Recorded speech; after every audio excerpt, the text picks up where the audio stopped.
If you like the stories you hear on the Majority Report, then check out the Sierra Club's new storytelling podcast, The Land I Trust. Season 2 of The Land I Trust brings you 14 storytellers from across the western U.S.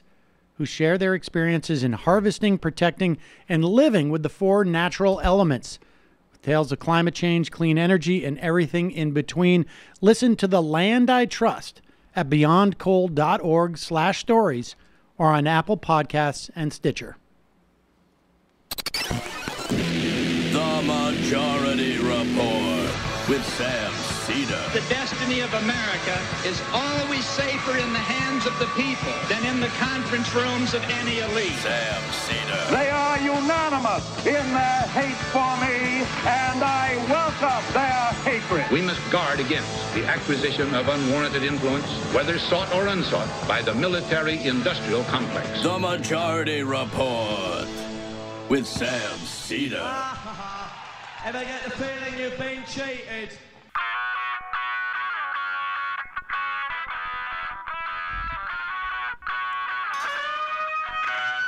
It is Thursday, September 27th. Let's bring it down, actually. We've got to, we are now doing part 2 of our coverage today of the Kavanaugh hearings. Pop him up. He is going live now. Kavanaugh is going to be speaking for the first time. He's about to address the committee. Are you ready? We obviously just finished the coverage of Ford's testimony. Something I want to clear up from the last meeting that doesn't affect you. So before I swear you, I would like to explain my response to Senator Kennedy right after the break. At that time, I entered into the record the statements of 3 witnesses Dr. Ford said were also at the party. These statements were provided to us under penalty of felony by lying to, if you lie to Congress. As soon as my team learned the names of these 3 potential witnesses, we immediately reached out to them requesting an interview. In response, all 3 submitted statements to us denying any knowledge of the gathering Dr. Ford described. If we had calls with them, we would have invited the minority to join. Every time that we've received any information regarding Judge Kavanaugh, we've sought to immediately follow through and investigate. The minority staff sat on Dr. Ford's letter for weeks, and staff told us that they believed it is, quote, highly inappropriate to have these follow-up calls before the FBI finishes its investigation, end quote, even though the FBI had completed its background information. When we followed up with Judge Kavanaugh after we received Dr. Ford's allegations, the ranking member staff didn't join us, even though these calls are usually done on a bipartisan basis. They joined other calls with the judge, but they didn't participate or ask any questions. Would you please rise, sir? Yes. Do you affirm that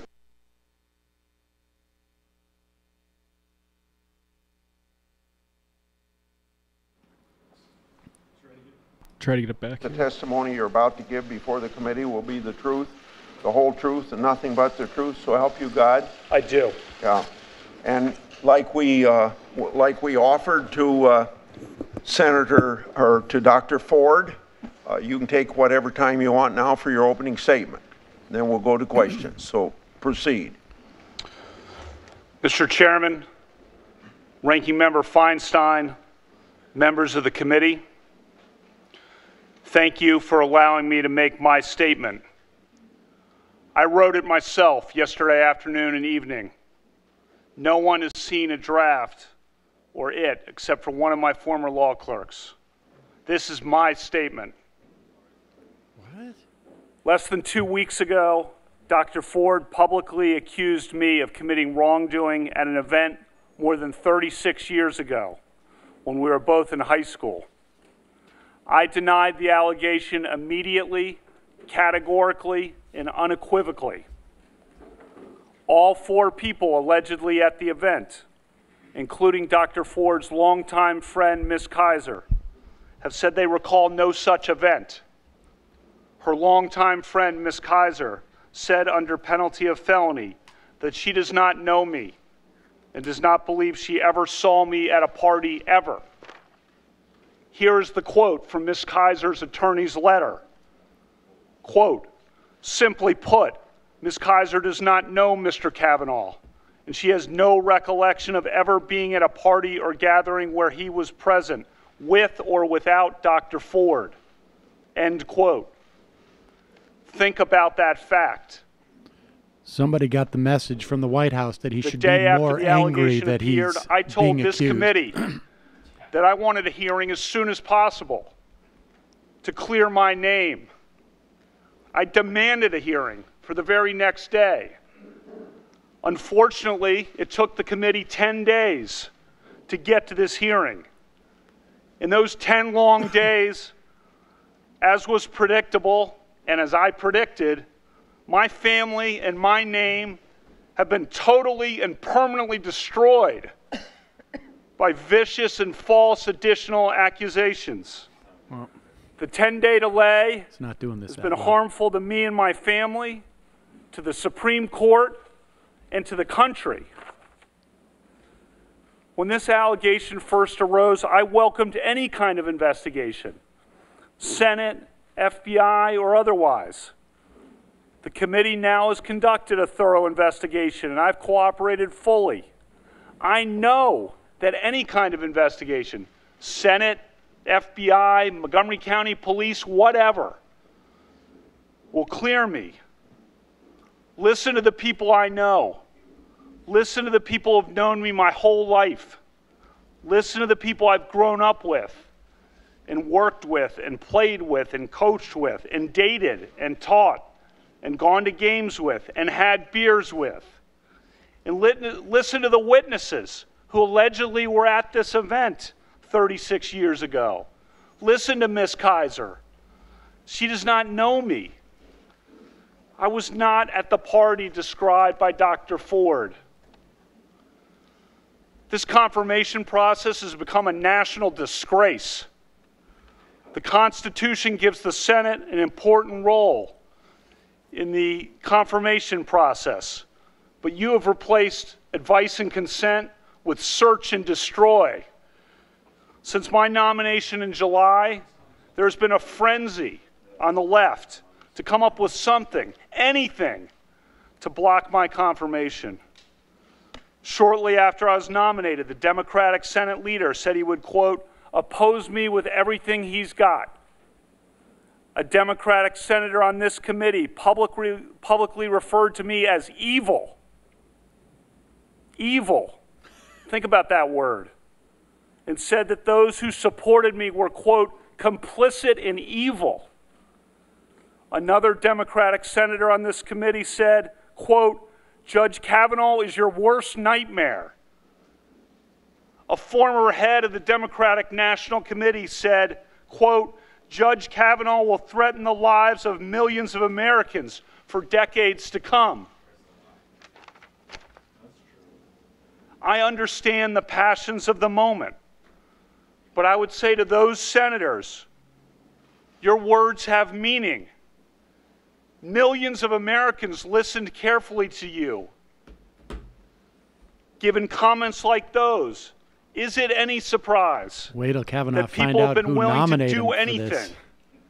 to make any physical threat against my family, to send any violent email to my wife, to make any kind of allegation against me and against my friends, to blow me up and take me down?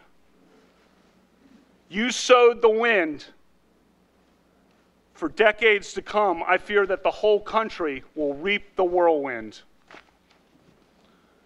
The behavior of several of the Democratic members of this committee at my hearing a few weeks ago was an embarrassment. Jesus. But at least it was just a good old-fashioned attempt at borking. Those efforts didn't work.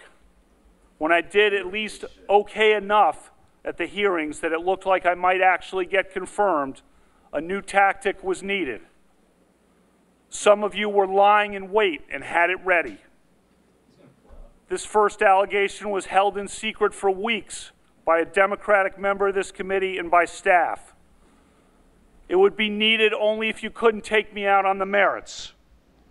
When it was needed, this allegation was unleashed and publicly deployed over Dr. Ford's wishes.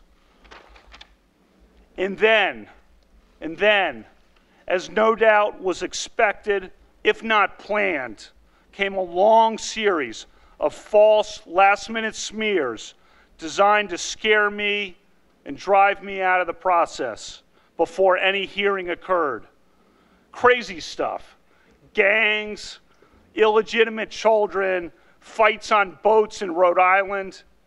All nonsense, reported breathlessly and often uncritically by the media.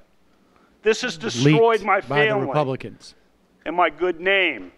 A good name built up through decades of very hard work and public service at the highest levels of the American government.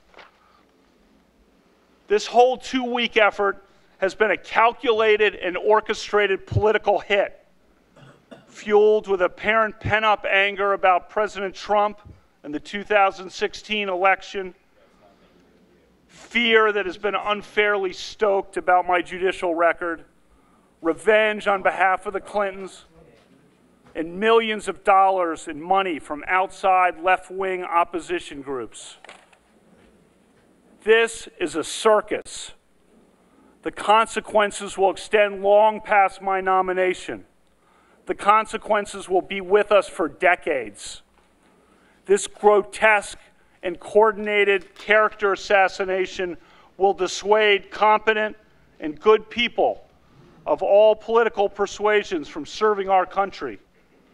And as we all know, in the United States political system of the early 2000s, what goes around comes around.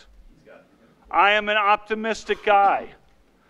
I always try to be on the sunrise side of the mountain, to be optimistic about the day that is coming. But today, I have to say that I fear for the future. Last time I was here, I told this committee that a federal judge must be independent, not swayed by public or political pressure.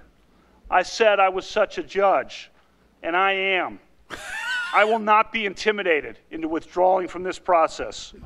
This guy tried hard. I thought this he was, I really vindictive thought guy he was who's so angry at so many different parties, he's going to sit on the. Your effort.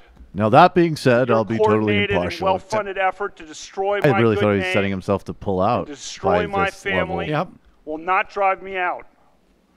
The vile threats of violence against my family will not drive me out. You may defeat me in the final vote, but you'll never get me to quit. Never. Right. Well, you can't, because then you'd actually have to concede I'm here today that to you tell were the truth. guilty of what you did.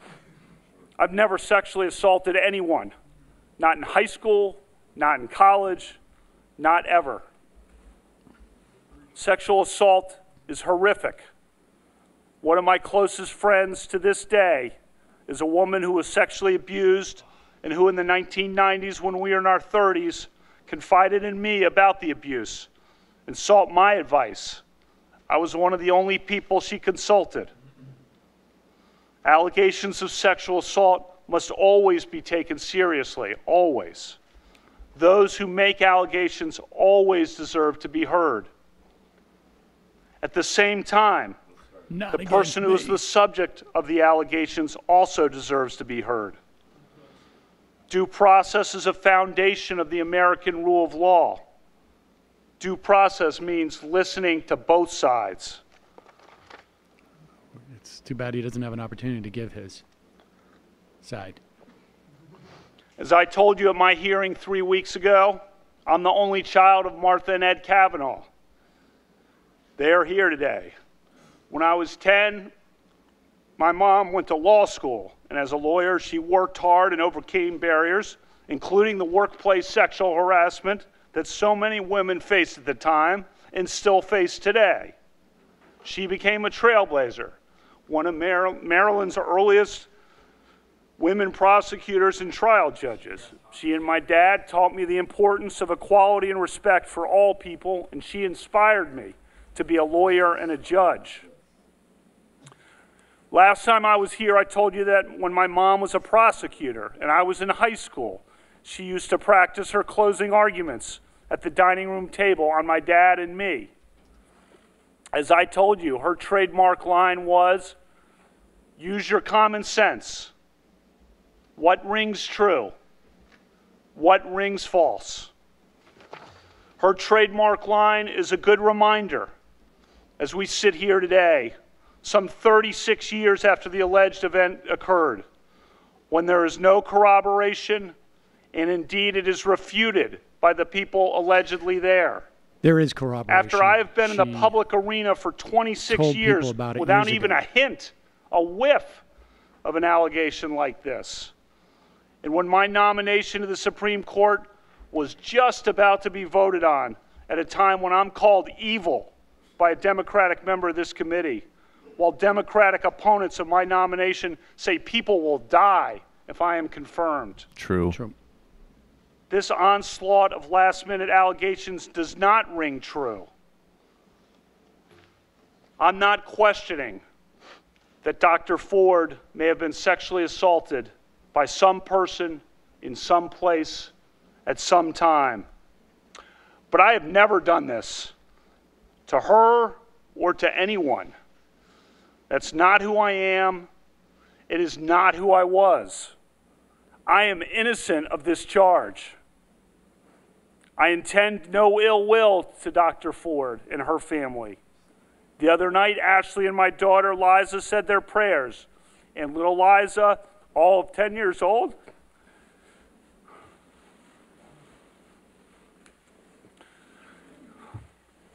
said to Ashley, "We should pray for the woman." It's a lot of wisdom from a 10-year-old.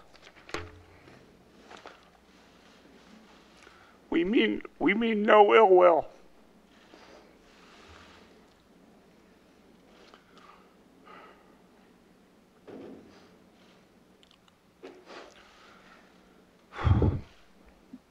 First, let's start with my career. For the last 26 years, since 1992, I've served in many high-profile and sensitive government positions for which the FBI has investigated my background 6 separate times.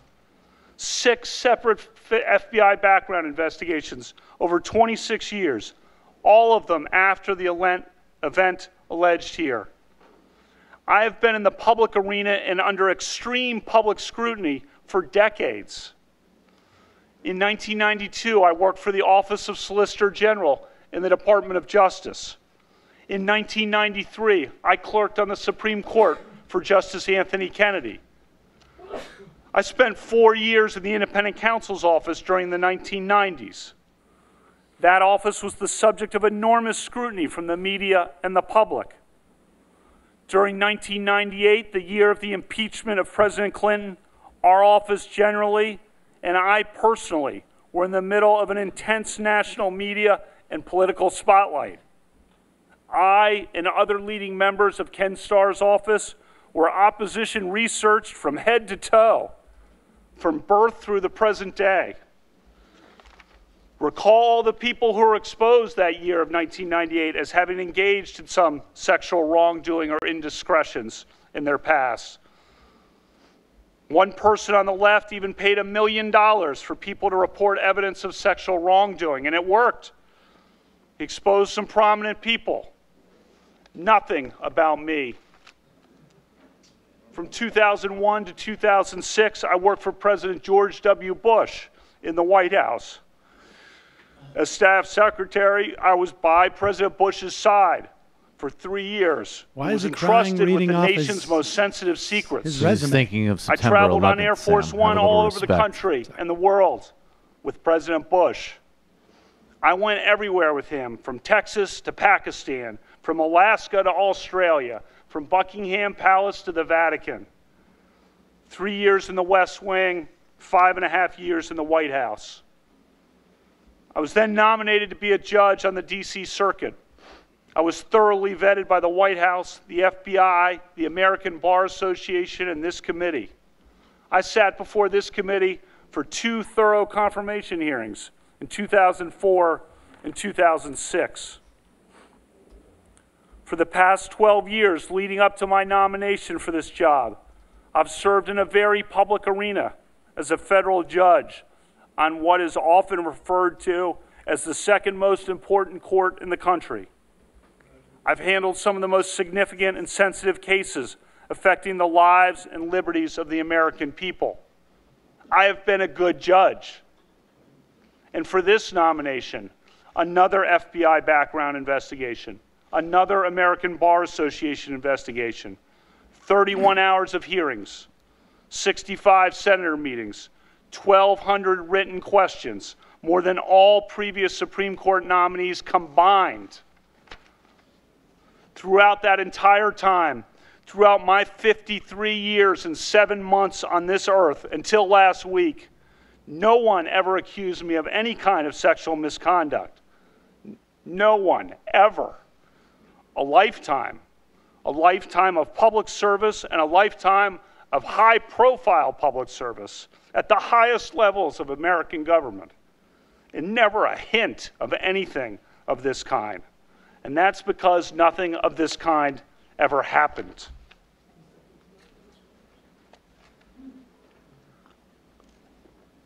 Second, let's turn to specifics. I categorically and unequivocally deny the allegation against me by Dr. Ford. I never had any sexual or physical encounter of any kind with Dr. Ford. I never attended a gathering like the one Dr. Ford describes in her allegation. I've never sexually assaulted Dr. Ford or anyone. Again, I am not questioning that Dr. Ford may have been sexually assaulted by some person in some place at some time. But I've never done that to her or to anyone. Dr. Ford's allegation stems from a party that she alleges occurred during the summer of 1982, 36 years ago.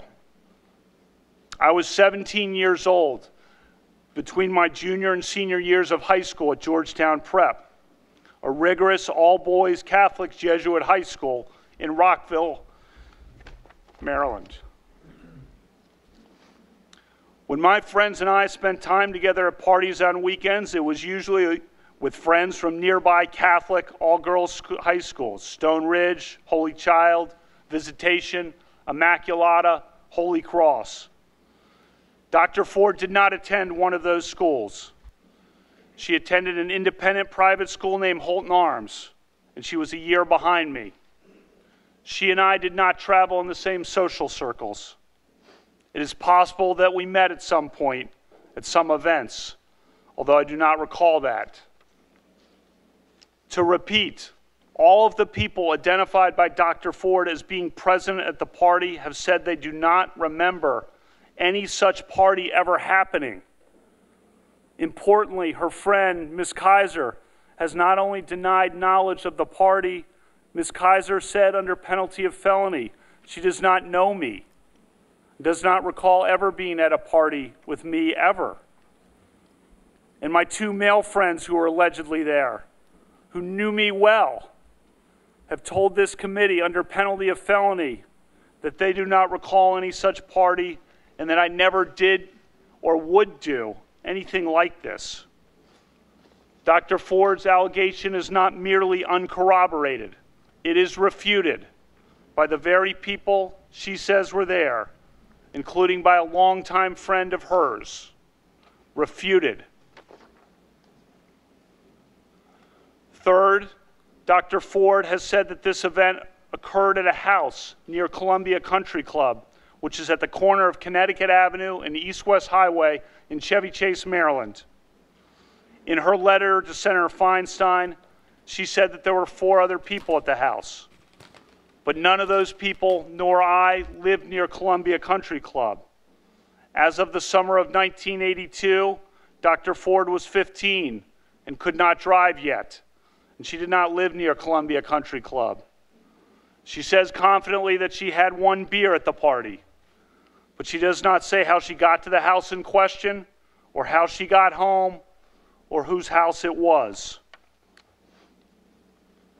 Fourth, I've submitted to this committee detailed calendars recording my activities in the summer of 1982. Why did I keep calendars? My dad started keeping detailed calendars of his life in 1978.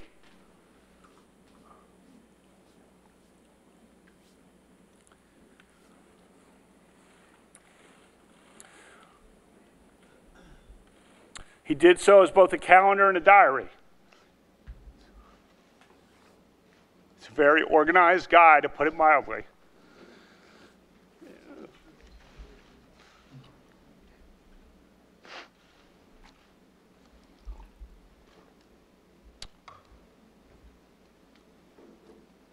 Christmas time, we sit around and he regales us with old stories.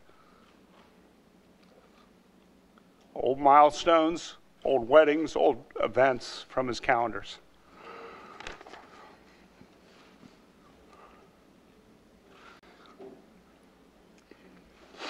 In ninth grade,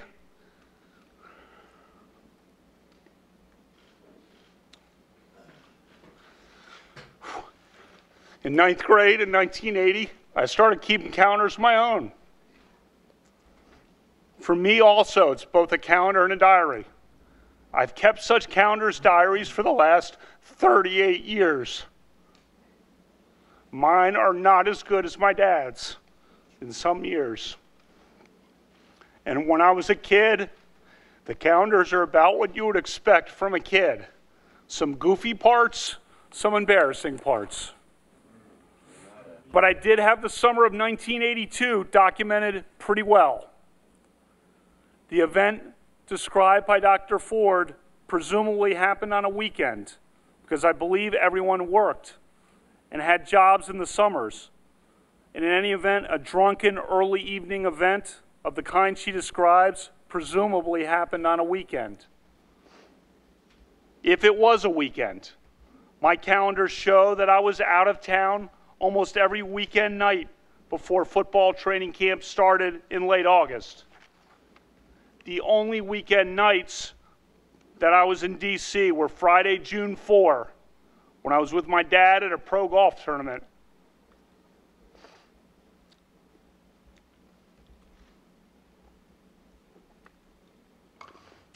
And had my high school achievement test at 8:30 the next morning.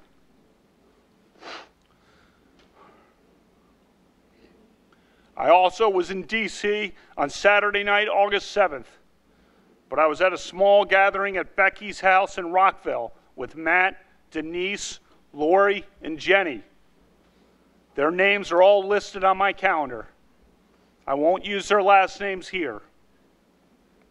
And then on the weekend of August 20 to 22nd, I was staying at the Garretts with Pat and Chris as we did final preparations for football training camp that began on Sunday the 22nd.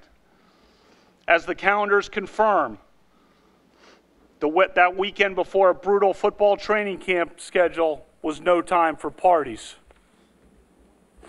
So let me emphasize this point.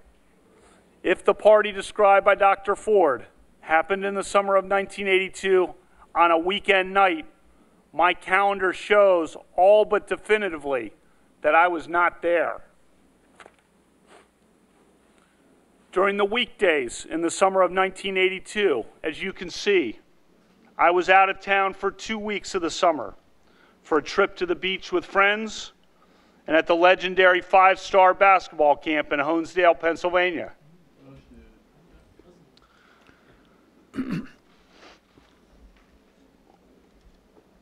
When I was in town, I spent much of my time working out, lifting weights, playing basketball, or hanging out and having some beers with friends as we talked about life and football and school and girls. Some have noticed that I didn't have church on Sundays on my calendars. I also didn't list brushing my teeth. And for me, going to church on Sundays was like brushing my teeth. Automatic. Still is. Well, wouldn't you still put that in your diary? In the summer of 1981, I had worked construction.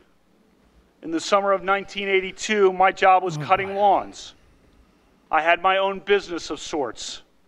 You see some specifics about the lawn cutting listed on the August calendar page, when I had to time the last lawn cuttings of the summer of various lawns before football training camp. I played in a lot of summer league basketball games for the Georgetown prep team at night at Blair High School in Silver Spring. Many nights I worked out with other guys at Tobin's house.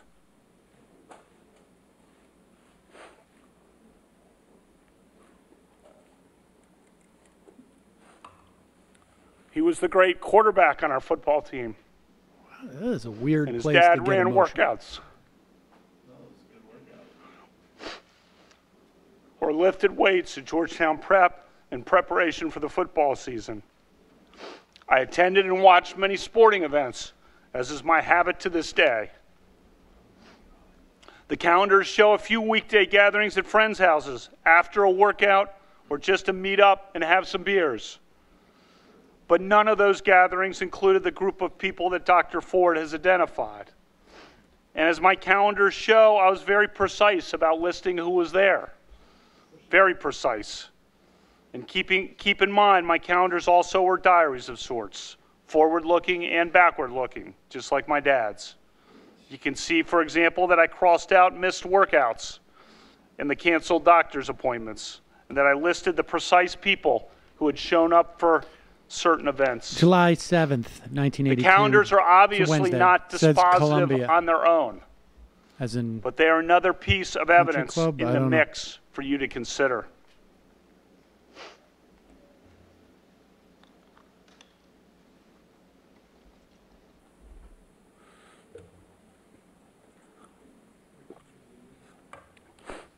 Fifth, Dr. Ford's allegation is radically inconsistent with my record and my character from my youth to the present day. As students at an all-boys Catholic Jesuit school, many of us became friends and remain friends to this day with students at local Catholic all-girls schools. One feature of my life that has remained true to the present day is that I've always had a lot of close female friends. I'm not talking about girlfriends. I'm talking about friends who are women.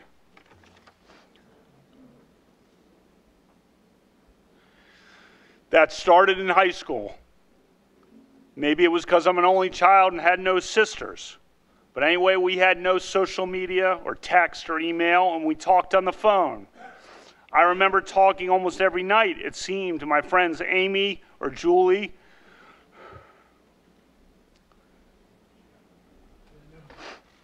or Kristen, or Karen, or Suzanne, or Maura, or Megan, or Nikki.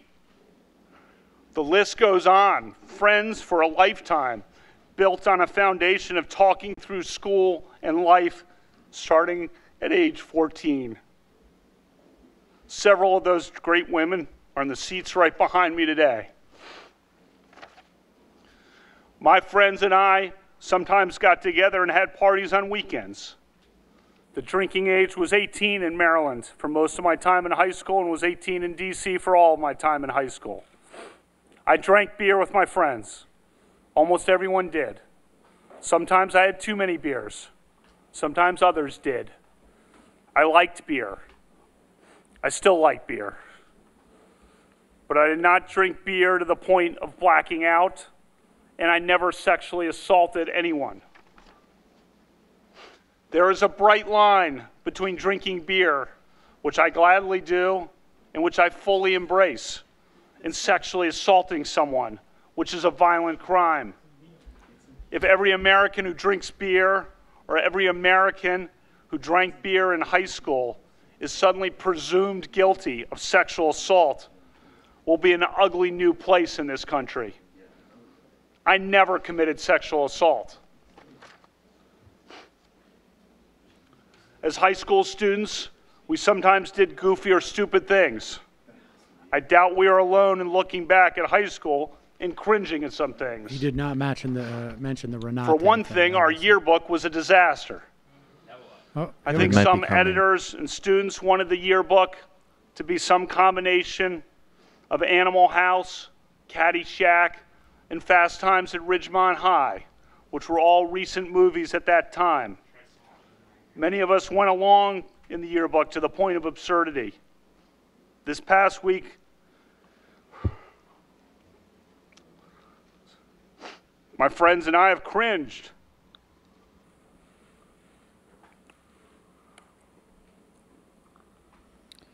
Because we got caught with our Renate thing. When we read about it and talked to each other.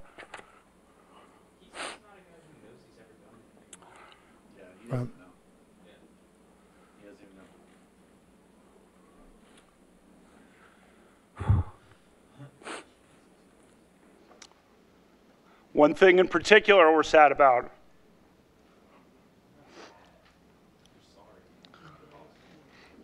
One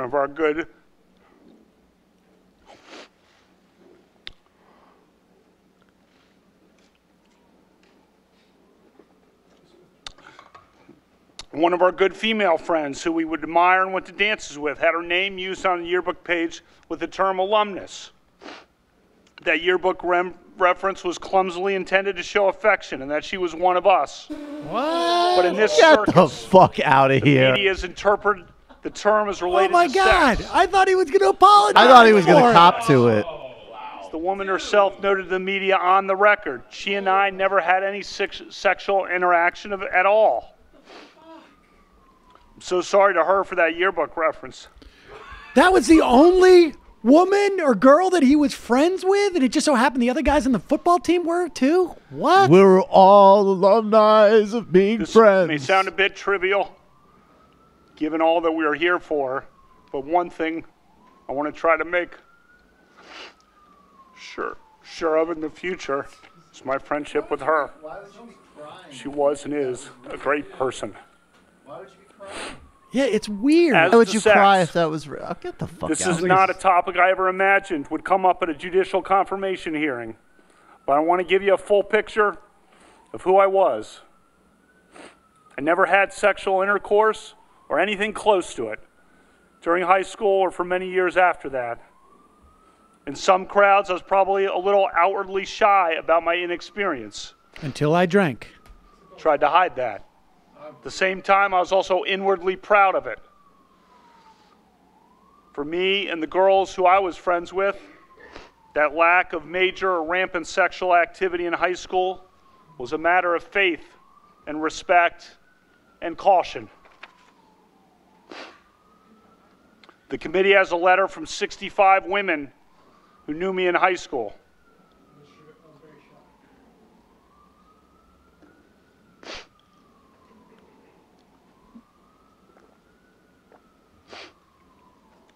They said that I always treated them with dignity and respect. That letter came together in one night, 35 years after graduation, while a sexual assault allegation was pending against me in a very fraught and public situation where they knew they'd be vilified if they defended me. Think about that. They put themselves on the line for me. Those are some awesome women, and I love all of them. You also have a letter from women who knew me in college. Most were varsity athletes, and they described that I treated them as friends and equals and supported them in their sports at a time when women's sports was emerging in the wake of Title IX. I thank all of them for all of their texts and their emails and their support. One of those women friends from college, a self-described liberal and feminist, sent me a text last night that said, quote, "Deep breaths. You're a good man, a good man, a good man." Yeah. A text yesterday from another of those women friends from college said, quote, "Brett, be strong. Pulling for you to my core." A third text people I have yesterday not sexually from yet another of assaulted those women were I'm friends very, with from college. very supportive. You know, the Renate thing is the one that holding you really in the light of God.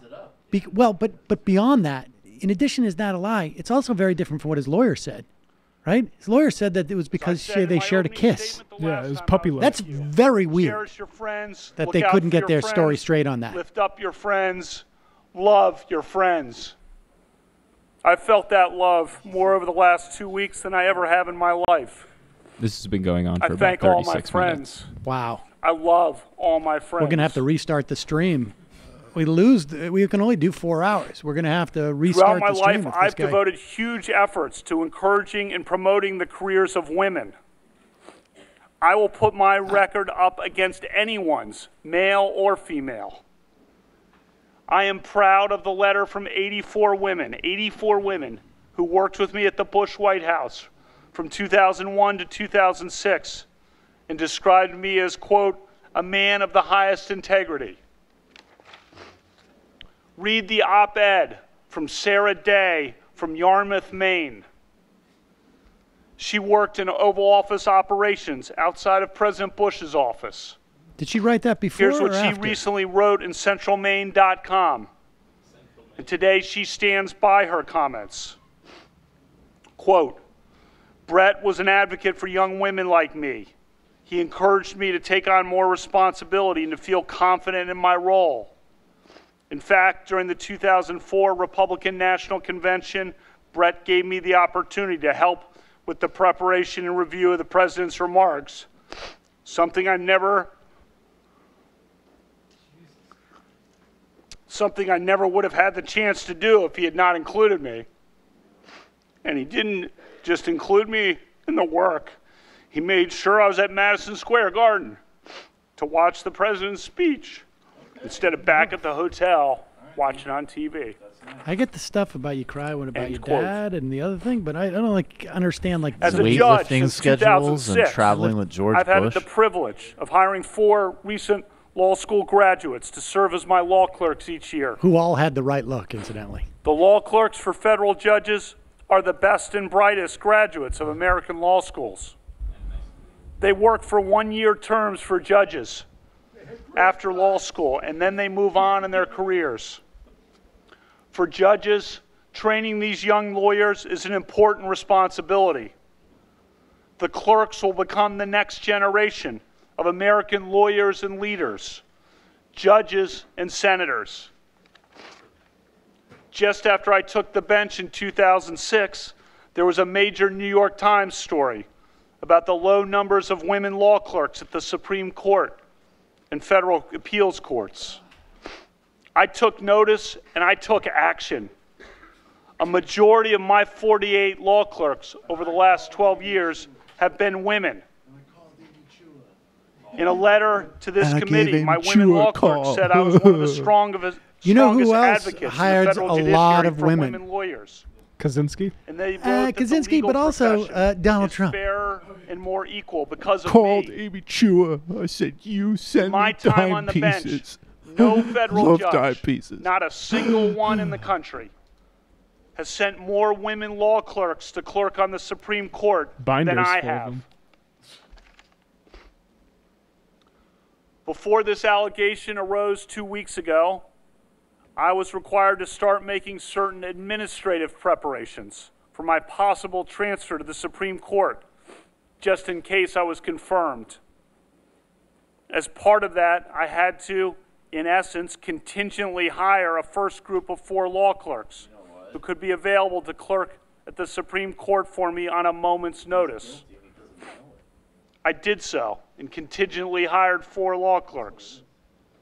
All 4 are women. If confirmed, I'll be the first justice in the history of the Supreme Court to have a group of all women law clerks. That is who I am.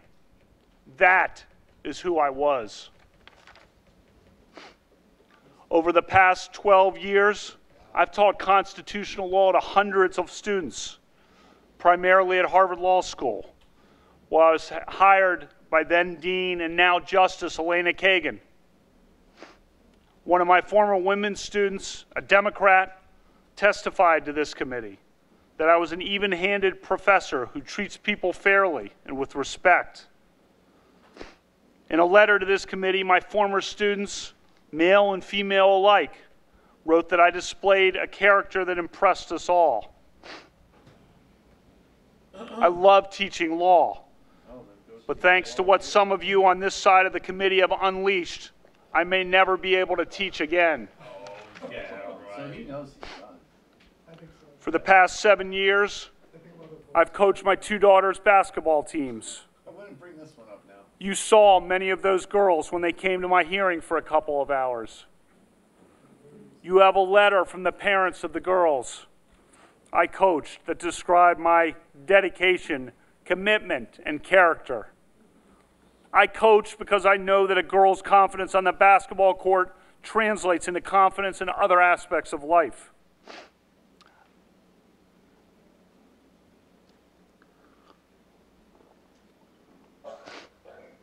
I love coaching more than anything I've ever done in my whole life. But thanks to what some of you on this side of the committee have unleashed, the good news is you might have more time to do that. I may never be able to coach again.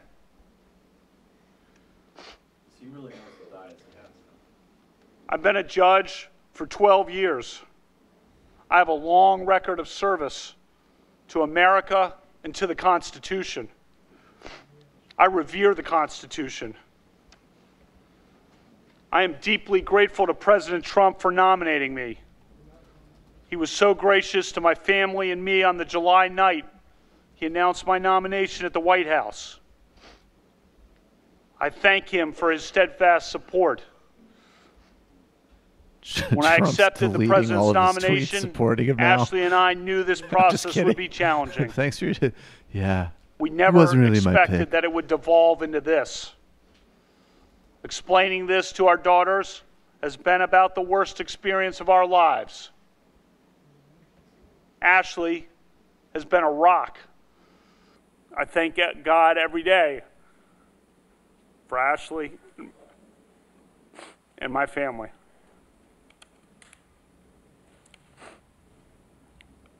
We live in a country devoted to due process and the rule of law. That means taking allegations seriously. He doesn't want anybody to listen to the questions, I think is what's going on But if the here. mere allegation, the mere assertion of an allegation, a refuted allegation from 36 years ago, is enough to destroy a person's life and career, he's just not going to get the job. We will have abandoned the basic principles of fairness and due process that define our legal system and our country. Maybe he's worried the investigation is going to go on. I ask you to judge me by the standard that you would want applied to your father, your husband, your brother, or your son. So sort of a weird gendered My family and I intend no ill will toward Dr. Ford or her family. But I swear today, under oath, before the Senate and the nation, before my family and God, I am innocent of this charge.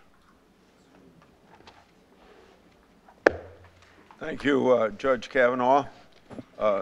Before we start questions, Hatch is snoring. I won't repeat what I said this morning, but we'll do it the same way as we did for Dr. Ford, and 5-minute rounds. And so we will start with Ms. Mitchell.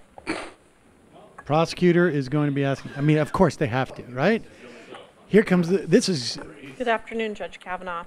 We have not met. My name is Rachel Mitchell.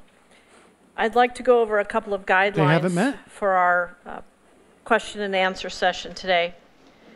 If I ask a question... Do you want a tissue? Yeah, I'm ready. Okay. If I ask a question that you do not understand, please ask me to clarify it or ask it in a different way. I may ask a question where I incorporate some information you've already provided. If I get it wrong, please correct me. I'm not going to ask you to guess.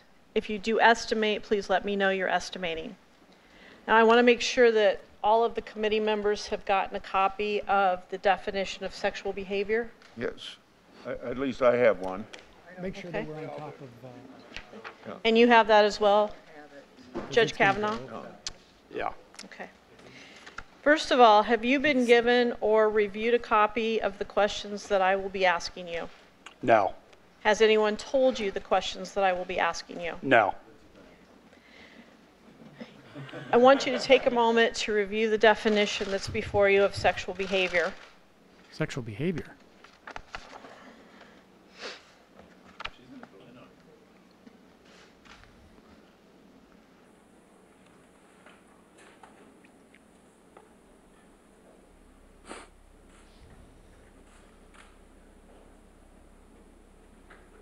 What if we find out that Kavanaugh can't read?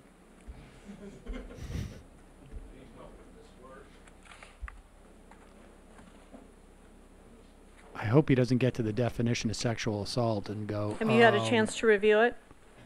I have. I may refer back to it if I can. Yes, I revise please. my testimony? I'd like to point out two specific parts.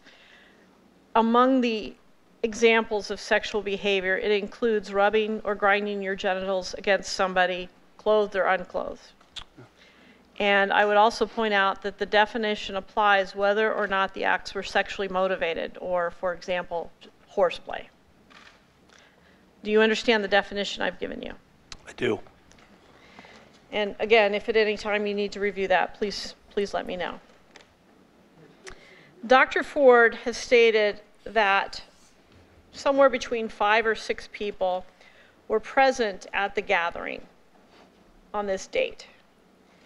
You, Mark Judge, Leland Ingham at the time, or Leland Kaiser now, Patrick P.J. Smith, Dr. Ford, and an unnamed boy. Do you know Mark Judge? I do. How do you know him? He was a friend at Georgetown Prep starting in 9th grade. He's Judge? Someone we were in our, group of friends. We're a very friendly group in class. You saw the letter that's been sent by my friends from Georgetown Prep. Funny guy, great writer. Great writer. Popular. Developed a serious addiction problem that lasted decades. Near death a couple times from his addiction. Suffered tremendously from. What is your relationship with him like now? I haven't talked to him in a couple years. We've probably been on, mass emails or group emails that go around among my high school friends. Okay. And how did you know Patrick Smith? Also 9th grade, Georgetown Prep. Went by PJ then. He and I lived close to one another. Played football together. He was defensive tackle. I was the cornerback, wide receiver. We carpooled to school along with D. Davis every year, the three of us, for 2 years.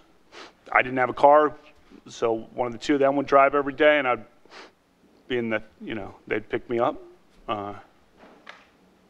What's your relationship like with him now? He lives in the area. I see him once in a while. I haven't seen him since this thing. Do you know Leland Ingham or Leland Kaiser? I know of her, and it's possible I, met her in high school at some point at some event. Yeah, I know her. I know of her, and again, I don't want to rule out having crossed paths with her in high school. Similar to your statements about knowing Dr. Ford? Correct. Senator Feinstein.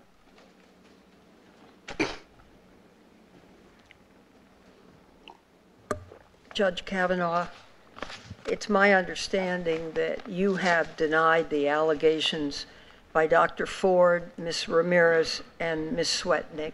Is that correct? Yes.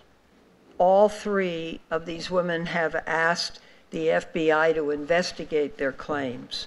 I listened carefully to what you said. Your concern is evident and clear. And if you're very confident of your position, and you appear to be, why aren't you also asking the FBI to investigate these claims? Senator, I'll do whatever the committee wants. I wanted a hearing the day after the allegation came up. I wanted to be here that day.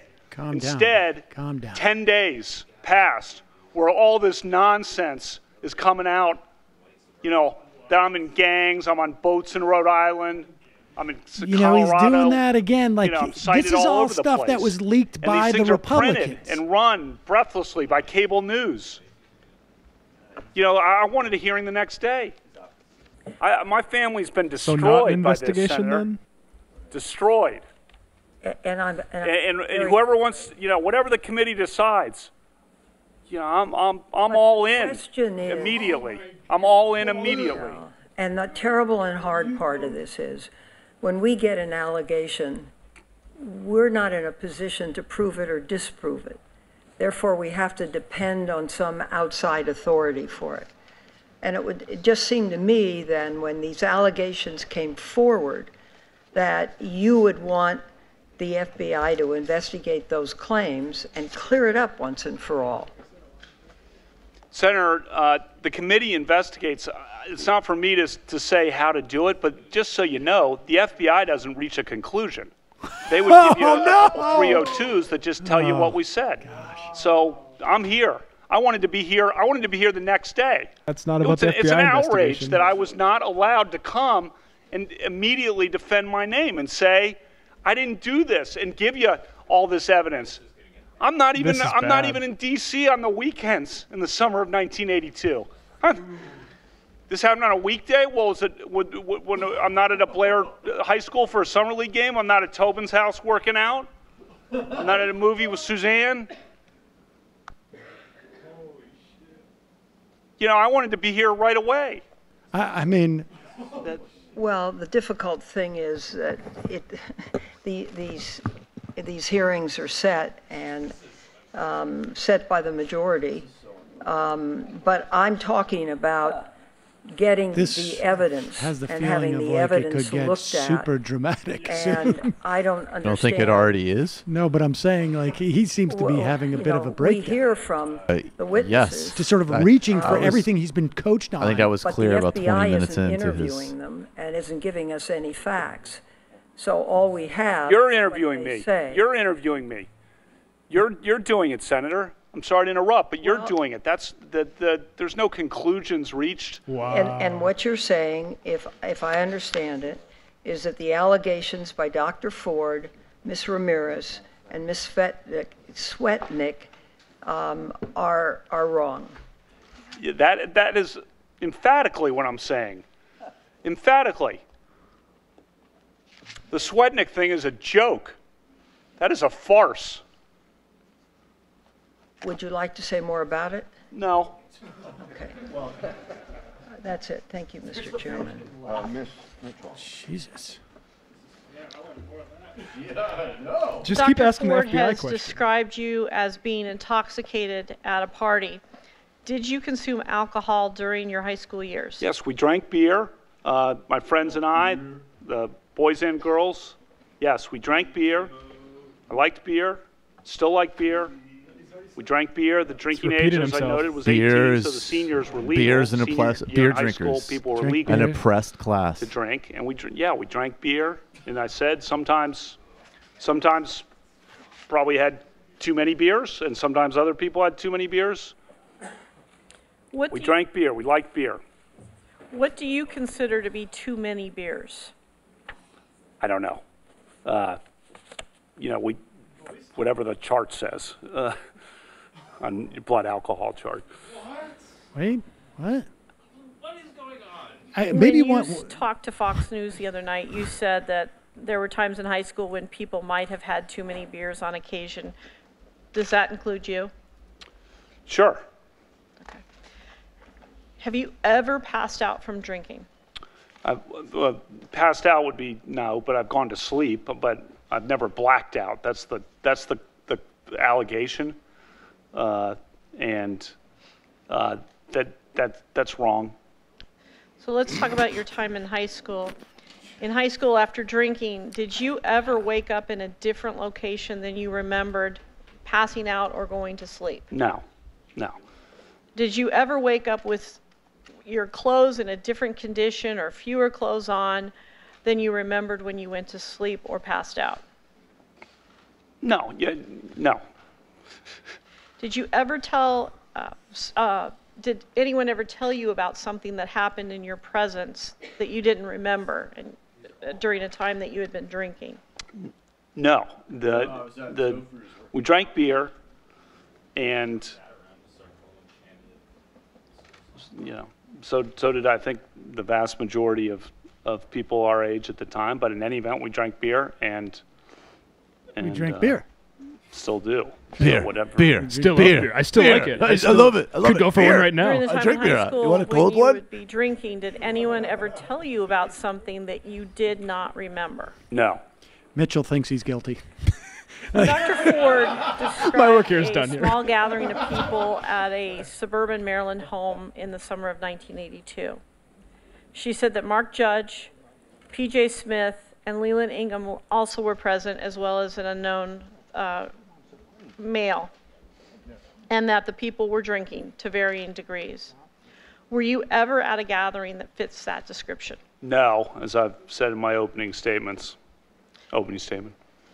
Dr. Ford described an incident where she was alone in a room with you and Mark Judge. Have you ever been alone in a room with Dr. Ford and Mark Judge? No. Dr. Ford described an incident where you were grinding your genitals on her. Have you ever ground or rubbed your genitals against Dr. Ford? No. Dr. Ford described an incident where you covered her mouth with your hand. Have you ever covered Dr. Ford's mouth with your hand? No. Dr. Ford described an incident where you tried to remove her clothes. Have you ever tried to remove her clothes? No. Referring back to the definition of sexual behavior that I have given you, have you ever at any time engaged in sexual behavior with Dr. Ford? No. Have you ever engaged in sexual behavior with Dr. Ford, even if it was consensual?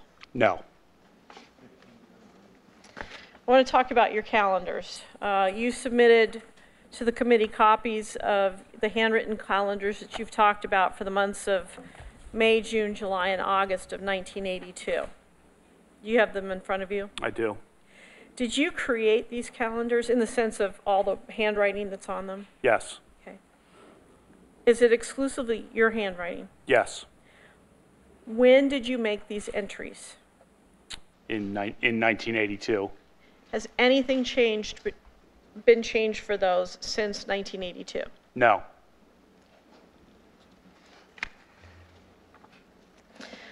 Do these calendars represent your plans for each day, or do they document, in other words, prospectively, or do they document what actually occurred? She's just wasting time. More like a diary. They're both forward-looking and backward-looking, as you can tell by looking at them, because I cross out certain doctor's appointments that didn't happen, or one night where I was supposed to lift weights, I crossed that out because I obviously didn't make it that night. So you can see things that I didn't do crossed out in retrospect. And also when I list the specific people who I was with, that is likely backward-looking. You explained that you kept these calendars because your father started keeping them in 1978, I believe you said. Mm-hmm. That's why you kept them. In other words, you wrote on them, but why did you keep them up until this time? Well, he's kept them too since 1978, so he's a good role model. Ms. Mitchell, you'll have to stop. Oh, I'm sorry. Judge Kavanaugh has asked for a break, so we'll take a 15-minute break. What? He's taking a break now?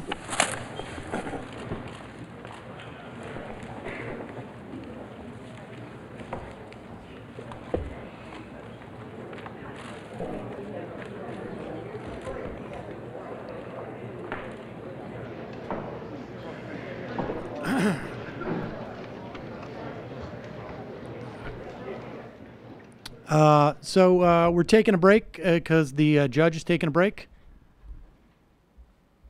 That was super strange. I mean, first off, how does she not follow up on the question, the softball question of how many beers are too many beers? And he says, I don't know what the chart says. Blood alcohol? What? What the hell does that even mean? You can't say how many beers are too many beers. You can't say 10 beers are too many beers. 6 beers, 24 beers are too many beers. There are no too many beers for a guy like But honestly, it's weird. It's weird. You don't want to be specific about how many too many beers are. I would contend that you don't ask that question. You don't want to answer that question because there's somebody out there who's going to say, I saw that dude have 6 beers. I saw that dude have 10 beers. That is a very weird question. Remember, this is the woman who is hired by the Republicans questioning him, right? Her mandate is not to catch this guy up on a lie. I'm sorry, that was very, very odd. Every part of it was odd. Do you want to try a random Rush? So, or should we is do the show already over? Oh, I guess Rush is long gone. Yeah, my bad. Someone recommended it, but yeah, sure. I mean, that is pretty shocking. And well, the Feinstein question where she's like, why aren't you also calling for an FBI investigation? And he's like, I'm so innocent. I wanted to testify before that can even happen. It is pretty stunning, too, that he won't call for an FBI investigation. I mean, I think that should be the Democrats should keep. There. Yeah. That's what they're going to focus on. And what's amazing in a is, both like, forward and backward-looking way. How do you not know that that's not going to come up? I mean, on top of which, I know this ship, has sailed, and like it would actually, like on some level, to even raise this is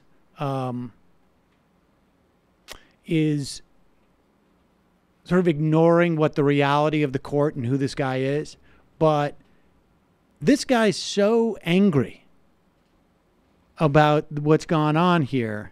I don't know. Maybe he feels like because Thomas got away with saying this is a high-tech lynching type of situation that he can do this as well. But I rewatched the Clarence Thomas thing recently, and it was not it was a very well executed piece of theater. It wasn't like this is all over.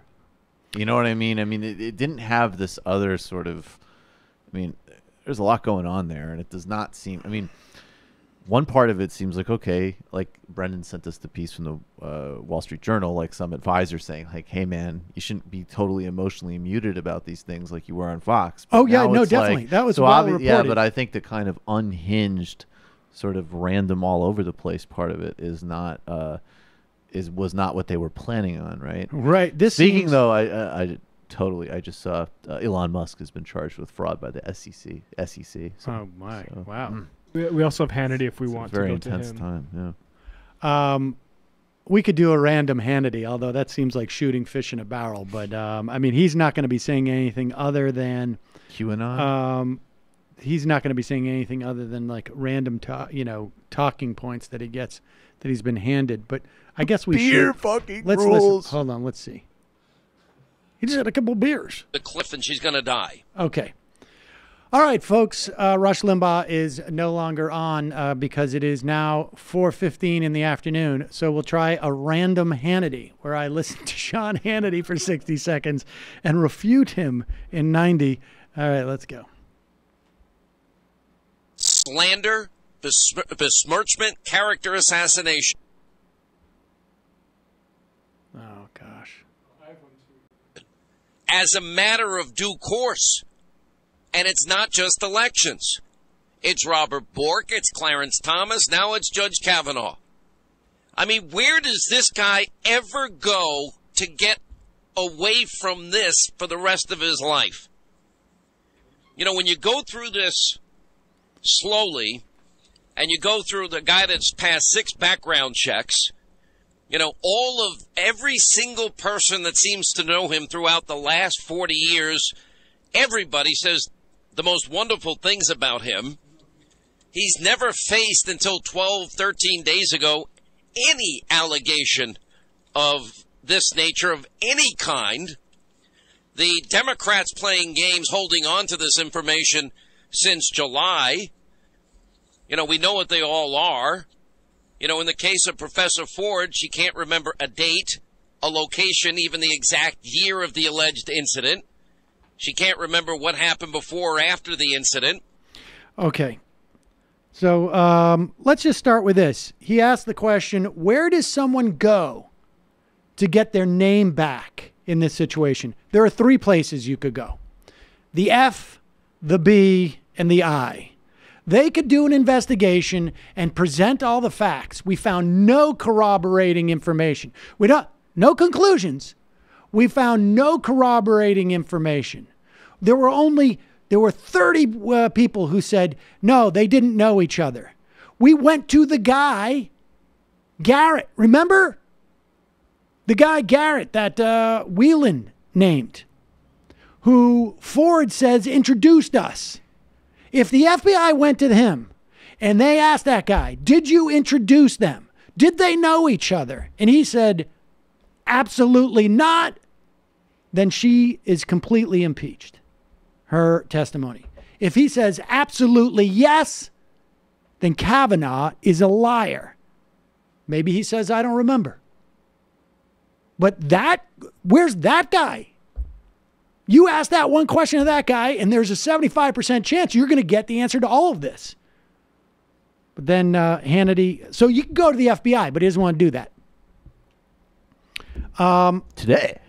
If you want to find out what the date is that this happened, what year, and approximately when, she just told you. 68 weeks after it happened, she saw Mark Judge working at that Safeway. They can easily find out exactly what the span of time is and get an approximate date from that period of time. But Sean Hannity just reading off talking points. They're going to go with the Dems conspired about this. It's a smear.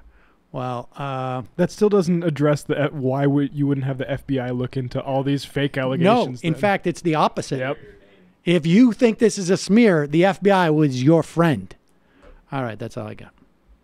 Well, that was really 2 minutes, but fuck Hannity. When we lifted, then we had beer. I like beer. Still like it. I still like it. Dr. Chaos. Make no apology. Ask the moms. Kavanaugh. Kavanaugh's worried he won't teach law ever again, but I'm sure they have tenured position waiting for him at some right-wing schools like Liberty University or George Mason. Indeed. The idea that guy's not going to be making more cash if he gets robbed is just... He was so worried about Monica Lewinsky, too, who she had to leave the country. Did you see that during the second research? I think the reason he was crying at such weird times is because just crying over losing his shot at the Supreme Court. I've got people texting me who say maybe he's crying because he was just told at the break, like, this probably ain't going to happen for you, bud. Or he's drunk. He does seem like he's a bit. He does seem a bit. I mean, I don't. That might be some like learned behavior, like muscle memory or something. Like muscle memory, like lifting.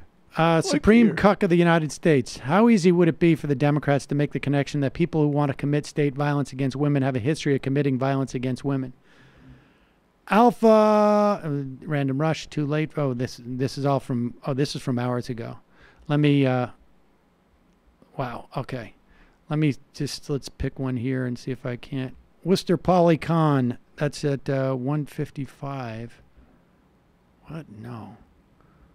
Maybe that's not. Richard from Ohio. 156. I'm going to try and get some that are more recent. Sorry, folks. Kavanaugh's virginity. Is he a dry drunk? Boner style tears. All right, let me just go through this way and we'll do it that. Brandon Kavanaugh. Despite what Grassley says, I haven't been accused of anything. Max in Phoenix. I hate flying. I'd love to see Japan. If I have the money, I'll fly because I can't teleport. Maybe we should just do a I mean, I don't even know what to say at this point. I mean, this is the Kavanaugh thing. I thought I'm genuinely surprised. I thought this guy was going to come out and be a lot more calm and methodical. But within one question, you started to see this thing, the seams come apart, even from the friendly questioner. How many beers are too many? I'm not going to say. What? All of this like why don't you want the emoting, and then it's FBI? like, oh, I don't know the legal limit. Just be very glib about abusive alcoholism. All Feinstein asked about was the possibility of an FBI investigation, and he's like, he started losing. Well, what he did was said, "I want whatever the Republicans on the committee want," which makes me think they've assured him that we're not going to call for that FBI investigation. Well, of course, but that's a very, very odd thing for someone who is so passionate about exonerating himself, who's so angry that his name has been besmirched, that he's going to allow that besmirchment to be a function of the committee saying we don't need that. Yeah, you'd say to hell with you guys. Right. There's a bigger thing at stake here. And this is what must happen. Even if you're going to be voted on to the Supreme Court. All right. And you have an opportunity in that position to have your name cleared. The FBI may not provide a conclusive report, but they may bring enough facts that reasonable people could say, this guy didn't do it. Right, but that obviously speaks to it's a very postmodern move of like the FBI doesn't establish capital T truth. Like, they can establish some facts, like when the guy worked at the grocery store. She said right, like all of the sort of stuff, these sort of that you're trying to nail her on. Yeah, you're trying to nail her on specific things, and then saying like, how could you know everything between your weightlifting and you know, study sessions? Maybe they actually can establish the areas where you haven't been forthcoming. You've been lying. But I mean, even just, you know, this is like an infinitesimal point, relatively speaking, but it's like judicial temperament. Well, yes, I tweeted that out earlier. I was like, remember when that was a thing? Right. Also amazing the way they equate Bork. Like, Bork was stopped because he was a ideological extremist with a horrible agenda. It didn't have anything to do with anything he did. With Nixon baggage. Let's go to calling from a 478 area code. Who's this? Where are you calling from? Seder, this is Jeff in Georgia. Can you hear me? Jeff in Georgia. What's going on? Hey, man, not much. Just watching the same fucking dumpster fire you are. I think this kind of reminds me of a bad sitcom with a really weak B story, right? Because I feel like I'm watching two different hearings at the same time, and like one's being run by the Dems and is mostly pretty good, and the other one's being run by a bunch of like cold-blooded sociopaths. The only point I really wanted to make, Sam, is that I think some of these GOP ghouls up there made a huge mistake. I think they bought into their own bullshit. I think some of those motherfuckers actually believed their own bullshit, that she was bullshit, that she is lying, that she isn't right about any of this. And it really didn't occur to them until this day that actually, no, she might get up there and actually know what she's talking about and be telling the truth. Right? Like, I don't understand what got into their heads to make them say this is going to play like anything but a lead balloon with anyone who's a reasonable person in this country.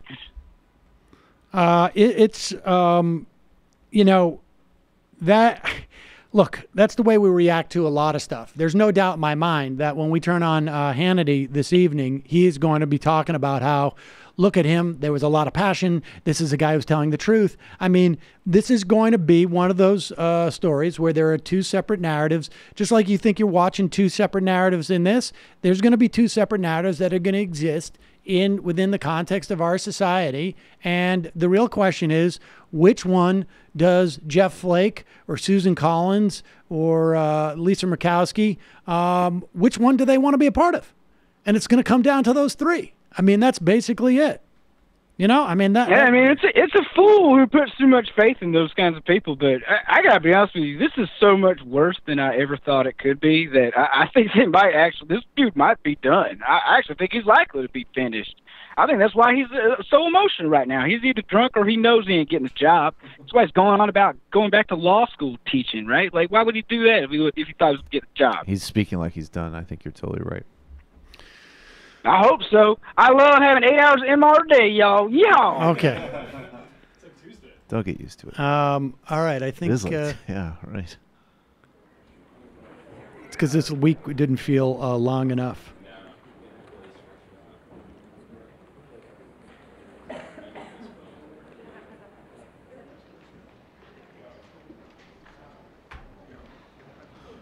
I drink beer.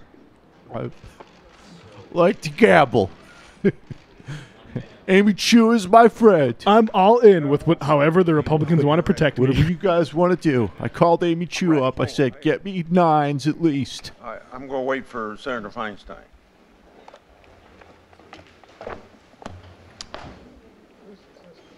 Or do you want me to go ahead with you without Feinstein?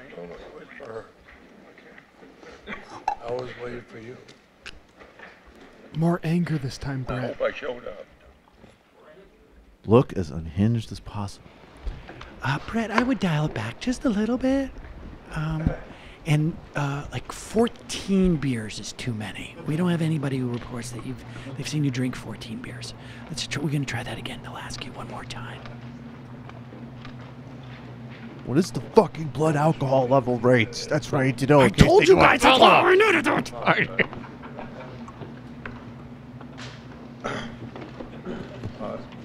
Senator Leahy. Thank you, Mr. Chairman. Judge, you said before, and again today, that Mark Judge was a close friend of yours in high school. Now, Dr. Ford, as you know, has said that he was in the room when she was attacked. She also says you were, too. Unfortunately, the FBI has never interviewed him. We've not been able to have his attendance here. The chairman refuses to call him. If she's saying Mark Judge was in the room then he should be in the room here today. Would you want him called as a witness? Senator, this allegation came into the committee. Oh, no, but I'm just asking the question. Would you want him to be here as a witness? He's already provided sworn testimony to the committee. This allegation's been hidden by the committee, by members of the committee.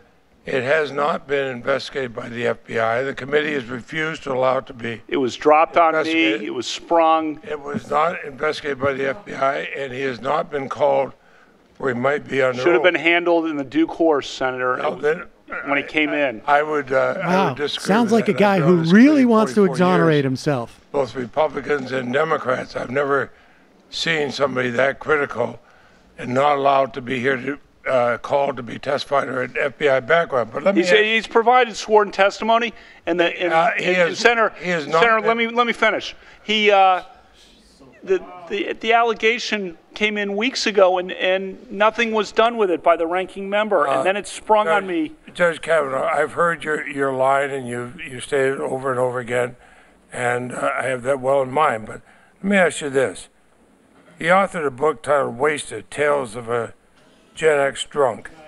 He references a Brett Kavanaugh vomiting in someone's car during beach week and then passing out. Is that you that he's talking about? Senator, Mark Judge was... To your knowledge, is that you that he's talking about? I'll explain if you let me. Proceed, please. Mark Judge was a friend of ours in high school who developed a very serious drinking problem, an addiction problem, that lasted decades and was very difficult for him to escape from. And he nearly died. And then he had leukemia as well on top of it. Now, as part of his therapy, or part of his coming to grips with sobriety, he wrote a book that is a fictionalized book and an account. I think he picked out names of friends of ours to throw them in as kind of close to what for characters in the book. So you know, we can sit here. We don't know whether that's you or not. We can sit here and you like make fun of some guy who has an addiction. I'm not making I don't think fun that of really anybody. makes it's really good. I'm trying to get a straight answer from you under oath. Are you Brett Kavanaugh that he's referring to? Yes or no? That's You'd have to ask him. Well, we can't ask him. We can't ask him. That the chairman had him here under oath. Now, you talked about your yearbook. In your yearbook, you talked about drinking and sexual exploits. Did you not? Senator, let me take a step back and explain. That was a fictional account of my high school years as well. I was number 1 in the class. Freshman. And I thought no. I thought only the Senate. You got this up. I'm gonna talk about my high school. No. I'm gonna let him answer. I'm gonna talk about my high school record. If you're gonna sit here and mock me, we were. I think we were all very fair to Dr. Ford. Shouldn't we be just as fair to Judge Kavanaugh? I busted my butt in academics. I always tried to do the best I could. So I recall I finished 1 in the class, first and freshman and junior year, right up at the top with Steve Clark and Eddie Ayala. We were always kind of in the mix. I played sports. I was captain of the varsity basketball team. Drank beer. I was wide receiver and defensive back on the football team. What? I ran track in the spring of '82 to try to get faster. This is a huge filibuster, isn't it? Service projects at the school, which involved going to the soup kitchen downtown. Let me finish. And going to tutor intellectually disabled kids at the Rockville Library with the church. And yes, we got together with our friends. Does this reflect what you are? Does this yearbook reflect your focus on academics and your respect for women? That's easy, yes or no. You don't have to filibuster the answer. Does it reflect your focus on I already said the yearbook in my opening statement. The yearbook Judge, is obviously... Just wait a minute. He's asked the question. I'll give you time to answer it. The yearbook, as I said in my opening statement, was something where the students and editors made a decision to treat some of it as farce and some of it as exaggeration, some of it celebrating things that don't reflect the things that were really the central part of our school. Yearbook. Yes, we went to parties, though. Yes, of course. We went to parties, and the yearbook page describes that and kind of makes fun of it. And as a if we want to sit here and talk about whether a Supreme Court nomination should be based on a high school yearbook page, I think that's taken us to a new level of absurdity. Ms. Mitchell. Well, we got a filibuster, but not a single answer.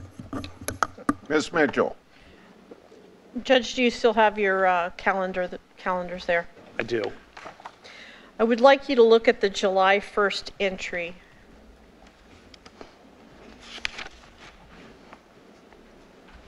Yes. The entry says, and I quote, "Go to Timmy's for skis with Judge, Tom, PJ, Bernie, and Squee." Squee. Okay. It's a nickname. Okay. To what does this refer and to whom? So first says Tobin's House workout. So that's one of the football workouts that we would have that Dr. Finizio would run for guys on the football team during the summer. So we would be there. That's usually 6 to 8 or so, kind of till near dark. And then it looks like we went over to Timmy's.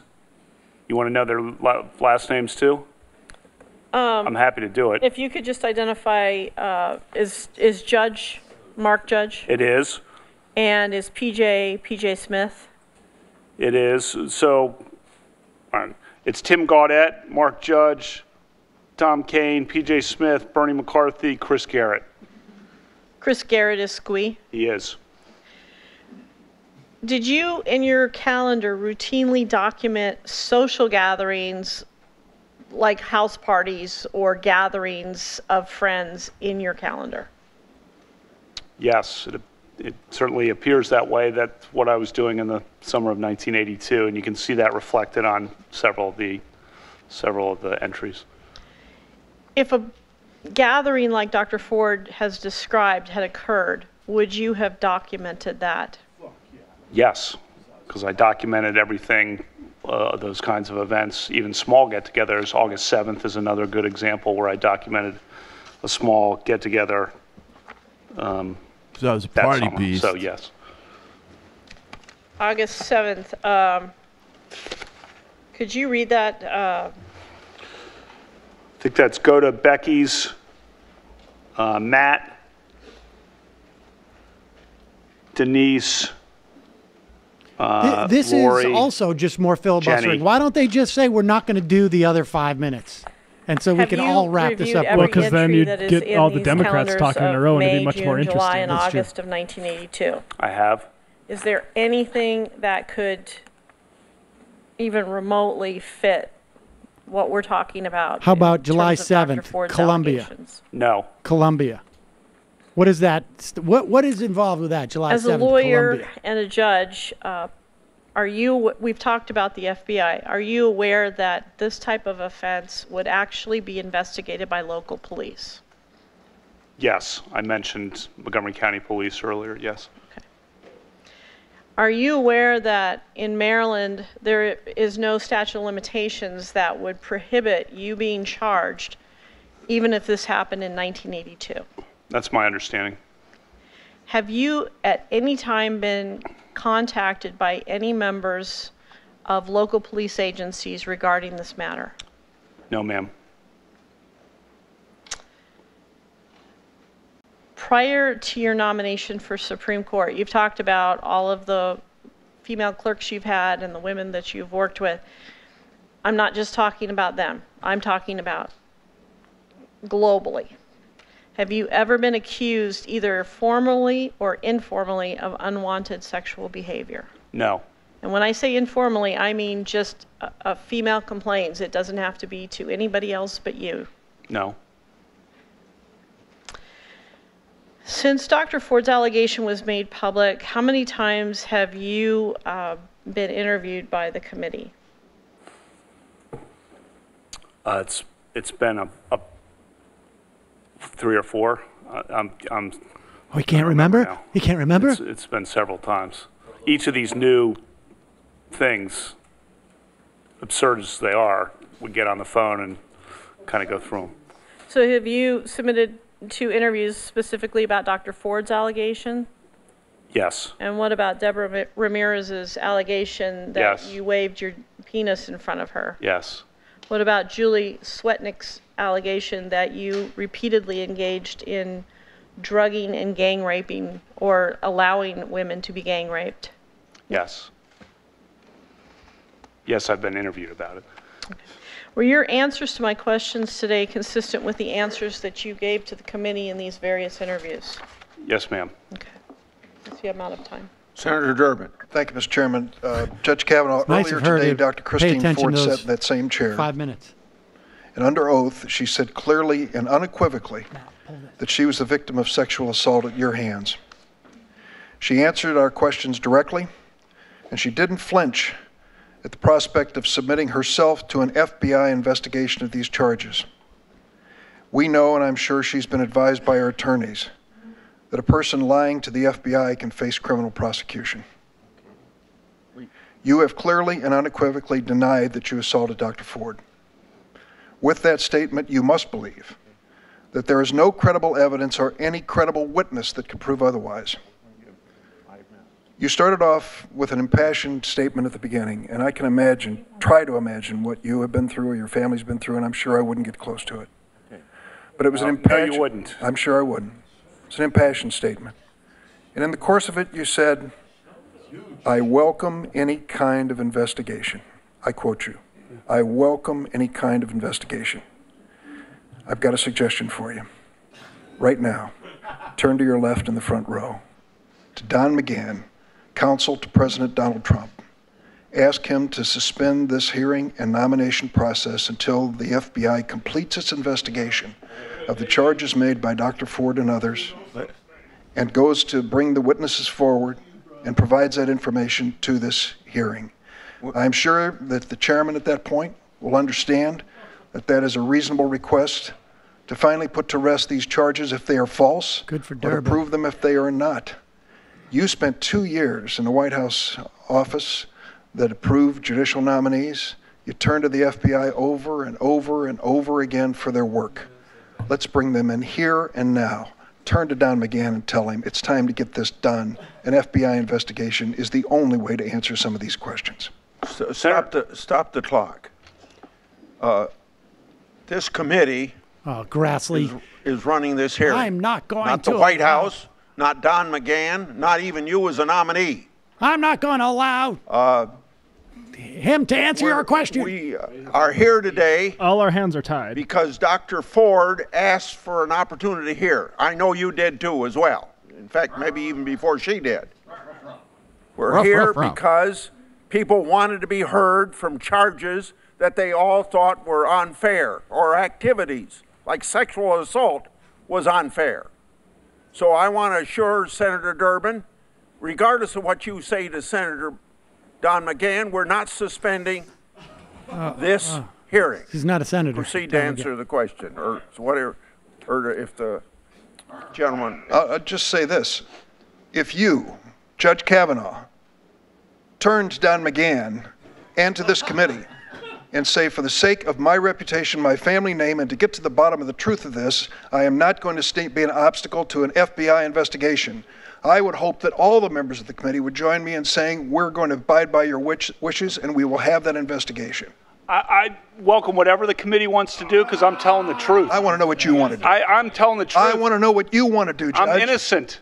I'm innocent of this charge. Then you're prepared for an FBI investigation? They don't reach conclusions. You reach the conclusion. No, they do investigate questions. I'm innocent. And you can't have it both ways, Judge. You can't say here at the beginning, I wanted a hearing moment, Look, I welcome any kind of investigation. This thing was sprung on me. This thing was sprung at the last minute after being held by staff. I'm going to revert Judge, to. And I called for a hearing immediately. If there is no truth to her charges, the FBI investigation will show that. Or are you afraid that they might not? Come on, gee whiz. The FBI does not reach. You know that's a phony question because the FBI doesn't reach conclusions. They just provide the 302s. With 302s, so I can explain to people who don't know what that is. They just go and do what you're doing, ask questions, and then type up a report. They don't reach the bottom line. This morning I asked Dr. Ford. I asked her about this incident where she ran into Mark Judge at a Safeway. And she said, sure, I remember, 6 or 8 weeks after this occurrence. Well, someone at the Washington Post went in and took a look at Mr. Judge's book and has been able to, the run that he wrote about his addiction and his alcoholism. And they have narrowed it down what they think was a period of time, 6 or 8 weeks after the event. And he would have been working at the Safeway at that point. So the point I'm getting to is we at least can connect some dots here and get some information. Why would you resist that kind of investigation? Why would you resist that kind of investigation? Sir, I welcome. I wanted the hearing last week. The hearing. I'm asking about the FBI investigation. The committee figures out how to ask the questions. I'll do whatever. I've been on the phone multiple times with committee counsel. I'll talk to Judge Kavanaugh. Will you support an FBI investigation right now? I will do whatever the committee wants to. Personally, do you think that's the best thing for us to do? I didn't train for that question. Look, Senator, help me out, guys. I've said I wanted a hearing, and I said I was welcome anything. I'm innocent. This thing was held on me, sprung. Could have been Goodbye, sprung. In an ordinary way. Hashtag could have been sprung. held and handled confidentially at first. O.J. Which was Simpson's what Dr. more Ford's convincing wishes than were, this as dude. I understand Unbelievable. it. And wouldn't have caused this, destroyed my family like this Call the effort has. investigation. Call the investigation. I think an FBI investigation will help all of us on both sides of the issue. Yep. Yeah, that sounds about right. Senator Graham asked for the floor. That was But Durbin. before he does, Durbin, I got. It seems to me. Asked the question in a way that they hadn't practiced, and so he You didn't know wanna how to answer something, it. You got the witness right here to. Just to ask note him. that. Will you please Secondly, put if you 3 want an asterisks FBI next to that? Report. You can ask for it yourself. I've asked for FBI reports in the past. In the 38 years I've been in the Senate. Oh, so now there can be an FBI report. Before it was only the president. Are you aware could do that it.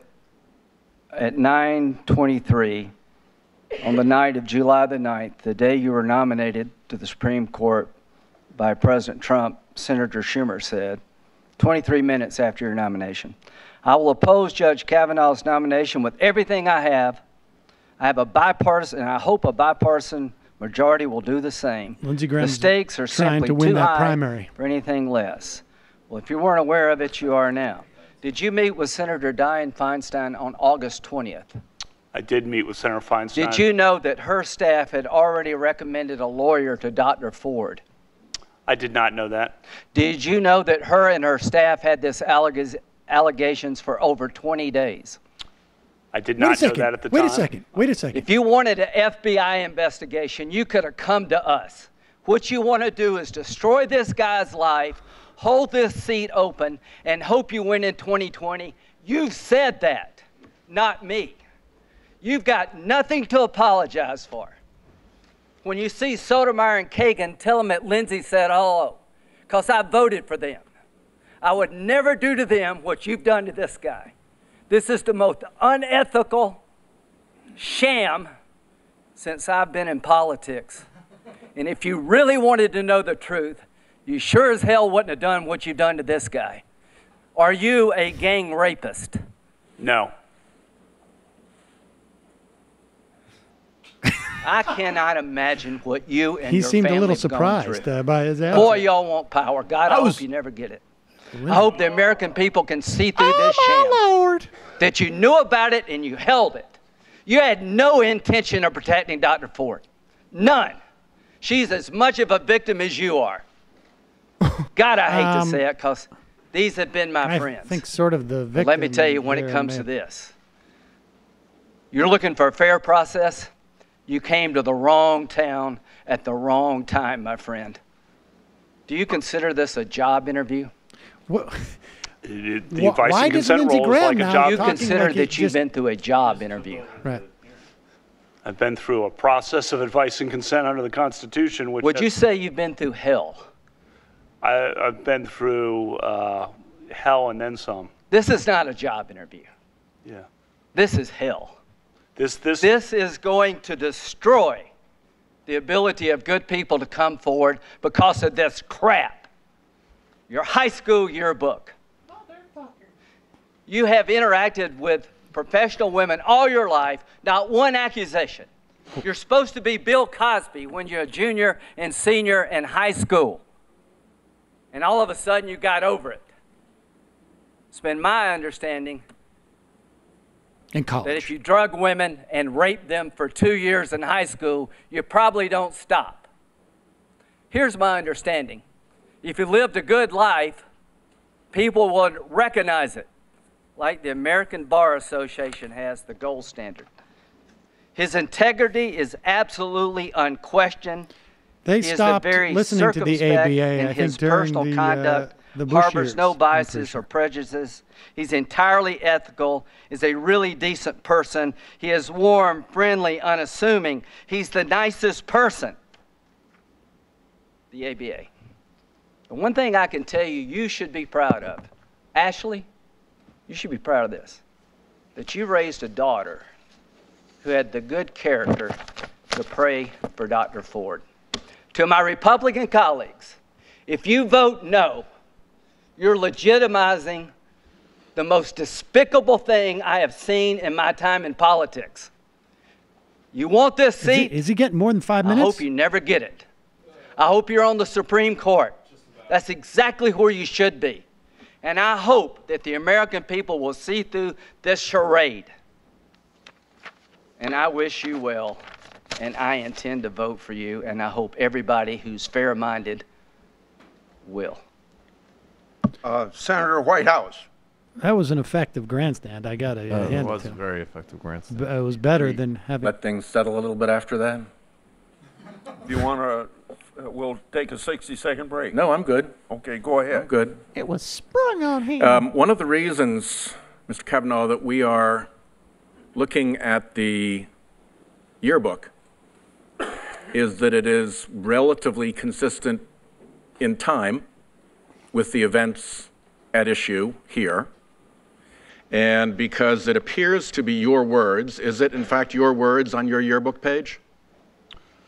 We submitted things to the editors, and I believe they took them. I don't know if they changed things or not, but you're not aware of any changes, as far as you know. I'm not aware one way or the other, but I'm not going to sit here and contest that.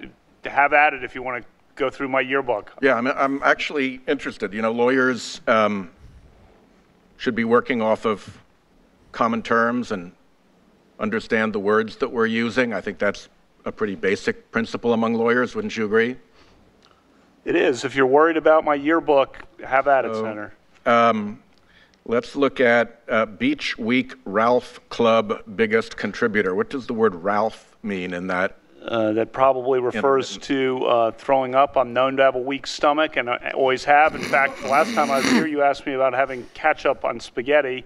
I always have had a weak stomach. I don't know that I asked about ketchup on spaghetti, but you didn't. Someone did. Okay. And this is well known. Anyone who's known me, like a lot of these people behind me, Right. known me my I whole get it. life. Ketchup on spaghetti. Throw up. You know, I got a weak stomach, whether it's with beer or with spicy food or anything. So the vomiting that you reference in the Spicy Ralph food, Club reference related to I remember the when consumption of alcohol. I put in my Sarah, I yearbook, was, diarrhea forever. The top of my class academically. Oh, geez, here Busted we my go. butt in school. Captain of the varsity basketball team. Got into Yale College. When I got into Yale College, got into Yale Law School. Worked my tail off. You can do that while drinking. And did the word Ralph you used in your yearbook I already relate to answered the alcohol? question. If you're, Did it relate to alcohol? I like You beer. haven't answered that. I like beer. I don't know if you do. Okay. Do you like beer, Senator, or not? What do you like to drink? Next one is Senator, what do you like to Judge, have you, I don't know if it's buffed or boofed. How do you pronounce that? That refers to flatulence. We were 16. Okay. And so when your friend Mark Judge said the same, put the same thing in his yearbook page back to you, he had the same meaning. It was flatulence. I don't know what he did, but that's my recollection. We want to talk about flatulence at age 16 on a yearbook page. I'm game. Have at it. You mentioned, I think, There's the different definitions Renate for or boof, by the way. Renata. I don't know how you pronounce that. That's a proper name of an individual, you know? Renata. Renata. It's spelled with an E at the end, R-E-N-A-T-E. Is that correct? Okay. And then after that is the word alumnius. What does the word alumnius mean in that context? I explained that in my opening statement. Good friend. She was a great friend of ours. A bunch of us went to dances with her. She hung out with us as a group. Respected the her a media lot. circus that has been generated by this thought and reported that Why it referred wouldn't to you sex. tell It did your not. friend Never of had 40 any, years? she We herself liked you said so on the record, much. any kind of sexual interaction. We liked you with so her, much. and We had I'm a club sorry called Alumnus. how that's been misinterpreted, and sorry about that, as I explained in my opening statement, because she's a good person, and to have her name dragged through this hearing is a joke. And He's not really an upset about the embarrassment. other friend? Devil's Triangle. Drinking game. How's it played? 3 glasses in a triangle. And? You ever played quarters? No. Okay, it's a quarters game. Ann Doherty's. As you can tell from my calendar, she had a party on the 4th of July in the beach in Delaware. And there are like 1, 2, 3, 4, 5, 6, 7 F's in front of the 4th of July. What does that signify, if anything? One of our friends, Squee, when he said the F word, starting at a young age, had kind of a wind up to the F word. Kind of a and then the word would come out. And when we were 15, we thought that was funny, and it became an inside joke for how he would say and I won't repeat it here. Search for F for the F word. Referring to Georgetown versus Louisville and... You want to name more on the Fs? No, Orioles versus Red Sox. In both, you respond, who won anyway, or who won that game anyway? Should we draw any conclusion that a loss of recollection associated with alcohol was involved in you not knowing who won the games that you attended? No. First of all, the Georgetown Louisville was watching it on TV, a party. And that's not inconsistent with drinking and not remembering what happened. I'm aware. And the point of both was we, in essence, were having a party and didn't pay attention to the game, even though the game was the excuse we had for getting together. I think that's very common. I don't know if you've been to a Super Bowl party, for example, Senator, and not paid attention to the game and just hung out with your friends. I don't know if you've done that or not, but that's what we were referring to in those 2 occasions. Senator Cornyn. Judge, I can't think of a more embarrassing Yeah, what happened to... Scandal for the United States Senate since the McCarthy What happened hearing. to Mitchell? Is it? He just compared this to McCarthy. When the comment was about the cruelty of the process toward the people involved. And the question was asked, have you no sense of decency? And I'm afraid we've lost that, at least for the time being. Do you understand you've been accused of multiple crimes? I'm painfully aware for my family and me to read about this. And if only I could get somebody to investigate this and clear my name. That Dr. Ford claims that you denied, then the claims of Ms. Ramirez, that not even the New York Times would report because they couldn't corroborate it. And then Stormy Daniels' lawyer released a bombshell accusing you of gang rape. What's that story about? All of those are crimes, are they not? They are, and I'm never going to get my reputation back. My life is totally and permanently I was going to say, altered. Well, Judge, don't that give movie, up. I'm not giving up. The American people are listening to this, and they will make their decision, and I think you'll come out on the right side of this. Well, I will always be a good person and try to be a good judge, whatever happens. But so this is not a job interview. You've been accused of a crime.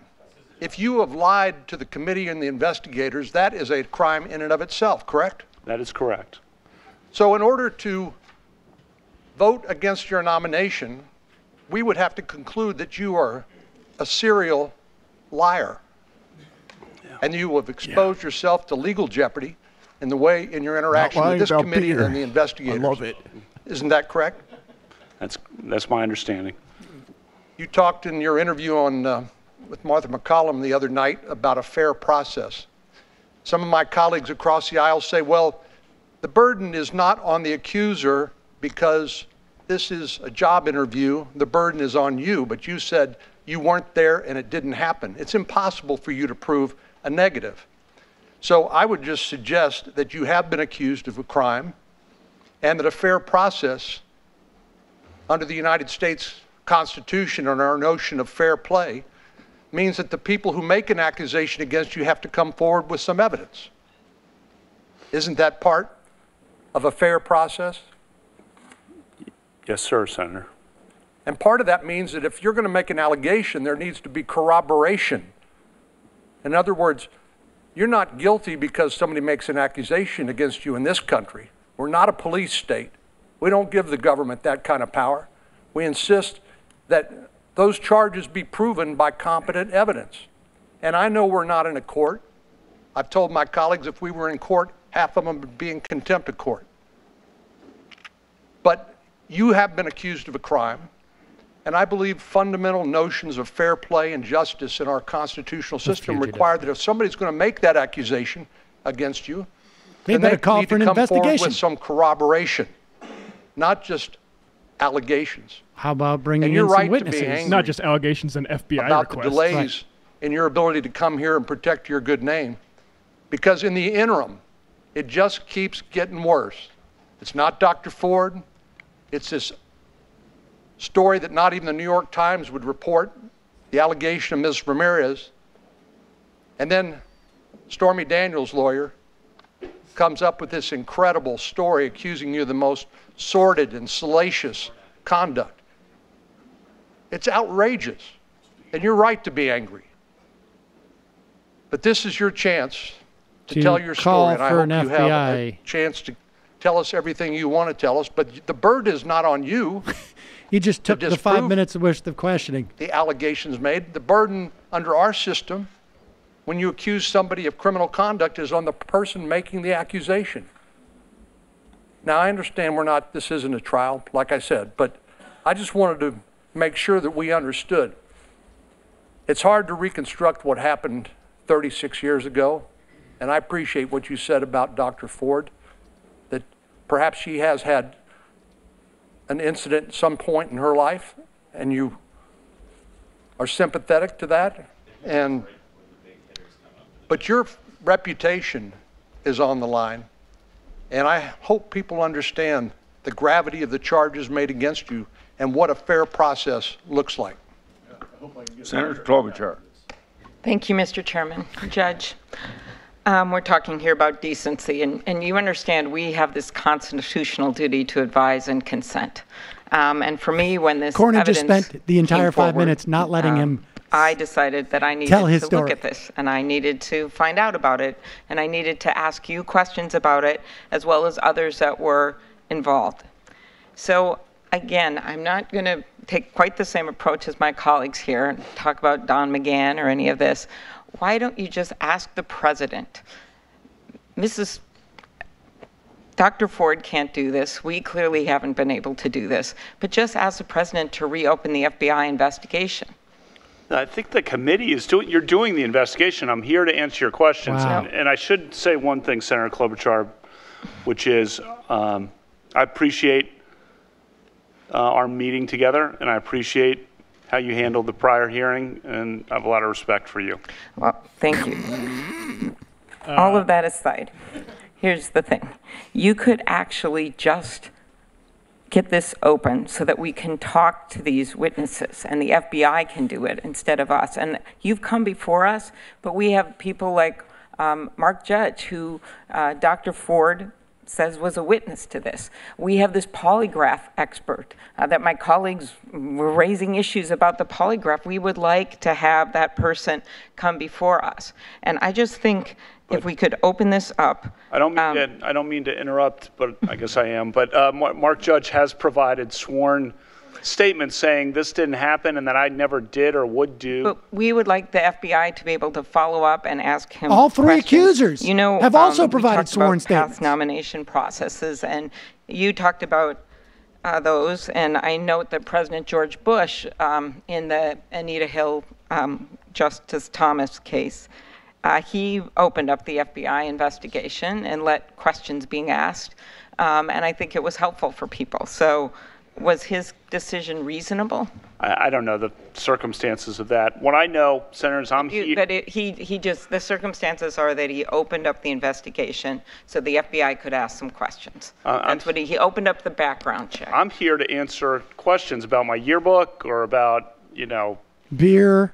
Okay. And my sports or sports. I was going to make a joke. I'm not going to ask about the yearbook. Varsity track. So most people have done some drinking in high school and college, and many people even struggle with alcoholism and binge drinking.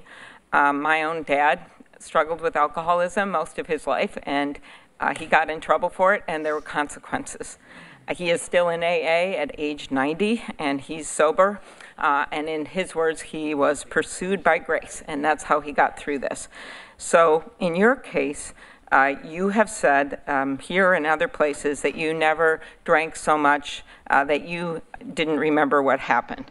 But yet we have heard, not under oath, but we have heard your college roommate say that you did drink frequently. These are in news reports, that you would sometimes be belligerent. Another classmate said it's not credible for you to say you didn't have memory lapses. So drinking is one thing.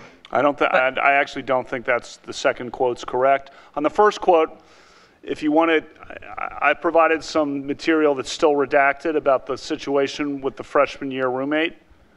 And I don't really want to repeat that in a public hearing, but just so you know, Page there were 13. 3 people in a room, Dave White, Jamie Roach, and me. And it was a contentious situation where Jamie did not like Dave White.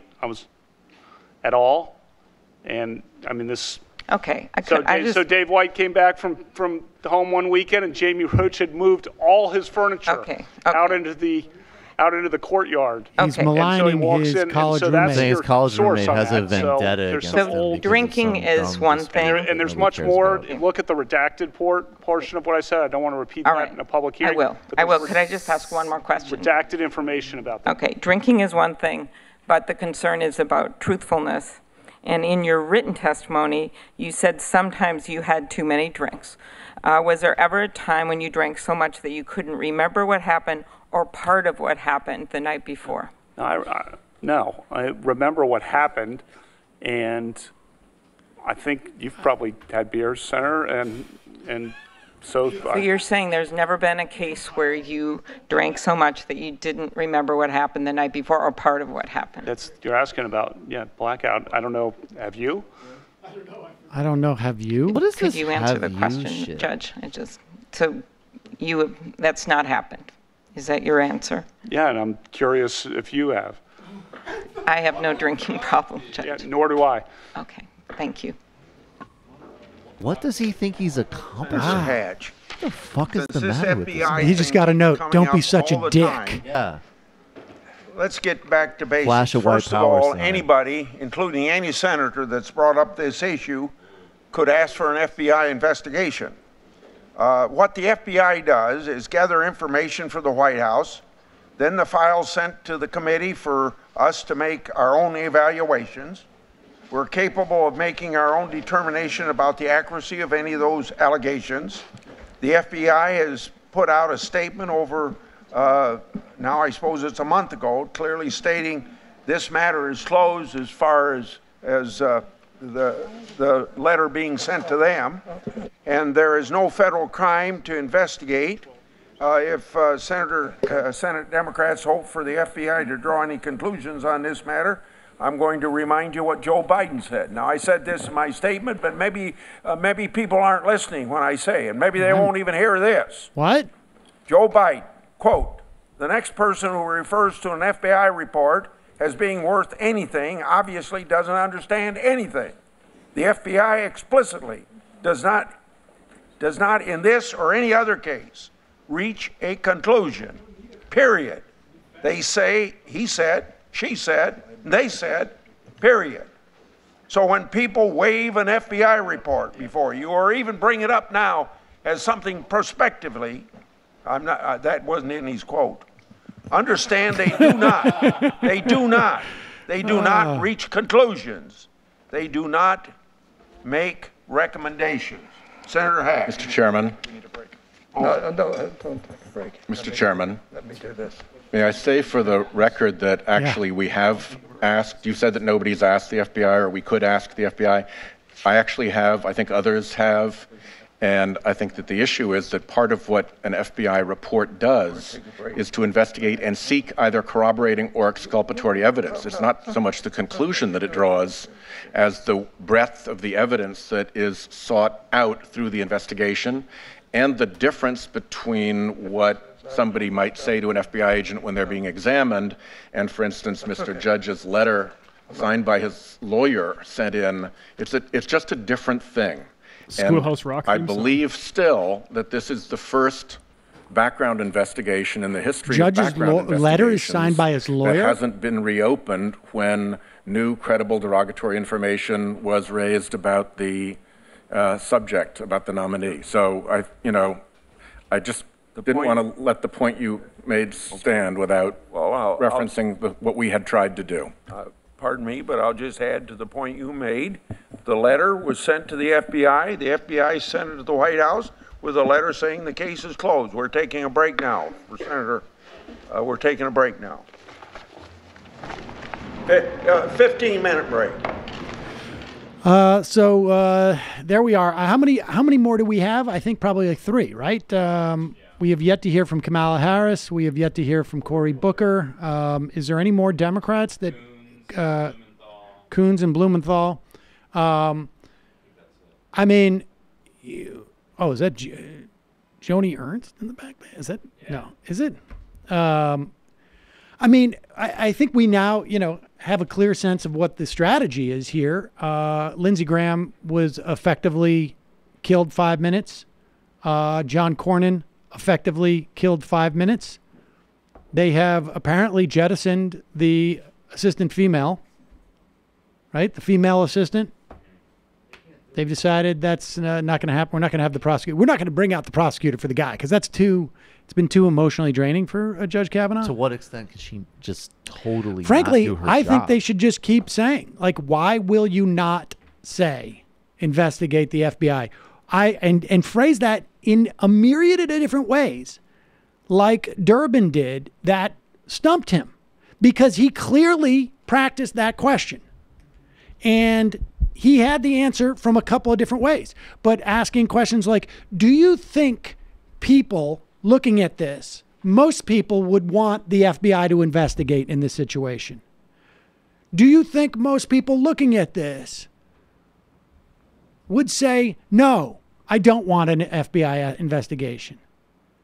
I mean, there's, I think, we'll see. Someone like Kamala Harris, I think, is probably going to be the most likely candidate to ask him those questions that sort of paint him in that box. I mean, because that's when he seems just absolutely the most lacking in veracity. Right? I mean, Durbin, I thought that was, if there's still obviously the possibility that they'll just still actually push this through. But if there was any type of stick a fork in it moment, I think it's the Durbin exchange. Yep. When he was just silent, like, why don't you call for I'm going to run to the bathroom for 1 second. Use that level of like I put in my yearbook, diarrhea. Yeah, I mean, it's just but it's just the indignation, and then being all like just playing all sorts of games about the obvious thing that you could do, and that's where it really just sustains the obviousness of the lies. Speaking of the yearbook, I think there were 3 lies that Kavanaugh prepared to explain his yearbook. Dissident Peasant helps us out with this at Jeff His Dudeness. 1, boofing isn't farting, it's butt chugging alcohol. I've also heard putting drugs up there. Right. Devil's Triangle isn't a drinking game, it's a male-male female threesome, which I'd also heard. Yeah. And Jeff doesn't mention this one, but the 4th of July. Now, there was a song that came out in 1984, and I'd never heard of this before, if it was like a subcultural thing, but saying that there's something called the 4F Club, and let's see if I can find it here. Basically, like, it has different sort of what the F's mean, but some of it's the mentor song is find 'em, feel 'em, fuck 'em, forget 'em, and there's other like feed 'em was one I saw, and finger 'em. So it gets really sort of that. So sort it wasn't. Thing. It wasn't. Oh no, it was a preamble to saying the F word. I really doubt it's Squee saying f. I doubt it's Squee doing that too. So, I mean, it's just amazing how he's just decided to dig in on these, what I think are lies. I mean... Even on small stuff. You come in thinking, if you're like me, 99%, he's a liar. It goes to, like, as humanly possible, you could have certitude about something that you haven't seen. Yeah. Sam likes beer. Sam likes beer. Hey, I like beer. I like beer. Do you like beer? No, but do you? I want to know. No, I want to know if you like beer. Have you lost consciousness have you ever drinking? Have you got blacked out? I am going to have... Have you ever drank beer and have a good time? No. I want to know. Whoever briefed him, it's like, and you know what? That's what happens. Ask them the question right. Ask them the question right back to them. That's what you should do. Get all whiny, weird, and indignant. Right. Never say you want an FBI investigation and then do, I know you are, but what am I? The old Yale Law School technique. I want whatever, but whatever they want. The guys I want anything to clear my name as long as they're all right with it. As long as they're cool with it. By the way, have you ever had a beer, Senator? I like beer. Beer's awesome. Did I drink too much at times? Maybe. But beer's also great. Red flaggy. I'm hoping Kavanaugh just walks away. Liberals don't understand that the deep state is falling and that the pedophile sex traffickers like Jeffrey Epstein are being stopped by President Trump. Hoping to see a headline in a few hours that Kavanaugh was a no-show and has stepped down from consideration. That was obviously an earlier IM. Winky Danu. To answer Hannany's question, he can go to Fox News as a correspondent. What do you do when your name has been so besmirched? Crybaby Kavanaugh, I'm not coming back after the break. Let's see. Peace for me. Yay to my senator, Dick Durbin. Durbin did a great job. Commie libtard. Kavanaugh cries with tongue weirdly pushed against the inside of his cheek. Let's see. Thames Darwin. Sam, I'm still waiting for the I'm rubber, you're glue defense from El Barto. Freedom Poutine, the most damning thing about Kavanaugh is he's closest he's come to admitting he's wrong is saying everyone else drank beer too. That was I still also think the Renate thing is also very important because he gave a different answer than his lawyer did. And it is very strange, the idea that this was an homage to a good friend that never came up after 30 years. We did this silent homage for you. We and the guys on the football team liked you so much, and we hid it from you because we were waiting till your 60th birthday. We were waiting till your 60th birthday till we were going to tell you about how we all got together and wrote about you in our little yearbooks. Easter egg in the yearbook for you. We just thought, like, this will be great. She'll be 60. She'll have gone through her midlife crisis. She'll think there's nothing ahead. And then we'll go, bammo, we loved you so much in high school. Well, she was one that signed that. She was one of the 65, right? Yeah. And it sounds to me, and this is just a complete speculation, but it sounds to me like he actually contacted her and apologized, but said, hey, we're going to go with this public story about what this means. Don't contradict that. I get the sense, actually, no. That my sense is that she was not aware. Well, first of all, she said she was not aware of it. No, I mean subsequent to that. I think subsequent to that, she did not want to really have it discussed publicly because it is quite possible that even if Kavanaugh did not have any type of physical relationship with her, that she had physical relationship with other guys on the football team. And it's not something that she wants to talk about with her kids or her family or whatnot. You just don't know. I mean, people don't want to get involved. I mean, you know, for a lot of these people, they don't care enough about his future on or off the Supreme Court to basically invite this massive disruption of their lives and this massive displacement, you know, where they're in the community, right, with their friends and whatnot. And so that's what we're witnessing, I think. We're witnessing a certain class of people basically not necessarily circling the wagons to protect him, but circling the wagons to protect themselves. And on some level, it's understandable. Again, my best guess is that this guy was around a lot of this stuff, that he did assault Ford in this way, that he had a drinking problem at that time and also a problem like feeling like he was fitting in. There was a movie that Errol Morris, I think, did. Was it Dr. Death? Yes. And it was about a guy who worked with states. I think this is, if my memory serves. The Holocaust denial one? Yes. He worked with states on providing gas for executions. Fred A. Lukcher? Yes.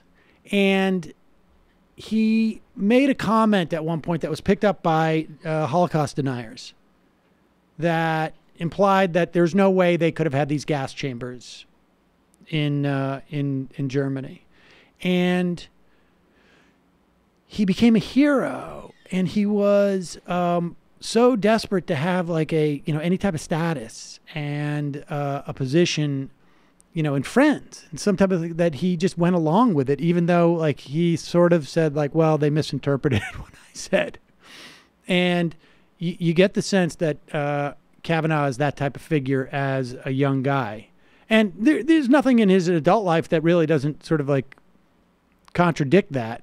Maybe later, he becomes a he becomes a judge, and he finally feels like he's his own man, but he's still that guy. That's what's going on. That's my guess. I mean, I don't know. This is a complete shot in the dark. Calling from a 360 area code. Who's this? Where are you calling from? Oh, wait. I don't know if we have sound.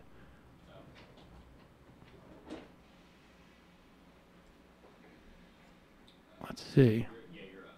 360? Sam? Yes? Who's this? Sam. Yes. Hey, Logan from Washington State. Hey, real quick, because I want to actually get back to watching if they come back. Yeah. Ogre, O-G-R-E. Okay, Ogre, Washington State. Sorry, just picking a name. So anyway, background investigations, they don't work that way. The whole notion like, oh, I've already been looked into and everything's fine. Generally, it's like a very flat, kind of shallow thing. They don't start off asking stuff like, hey, have you ever been involved in gang rapes and bullshit like that. So the fact that he keeps going back to that and basically saying like, oh, well, I was already looked into in the past, that comes across really disingenuous if you know anything about how that process works.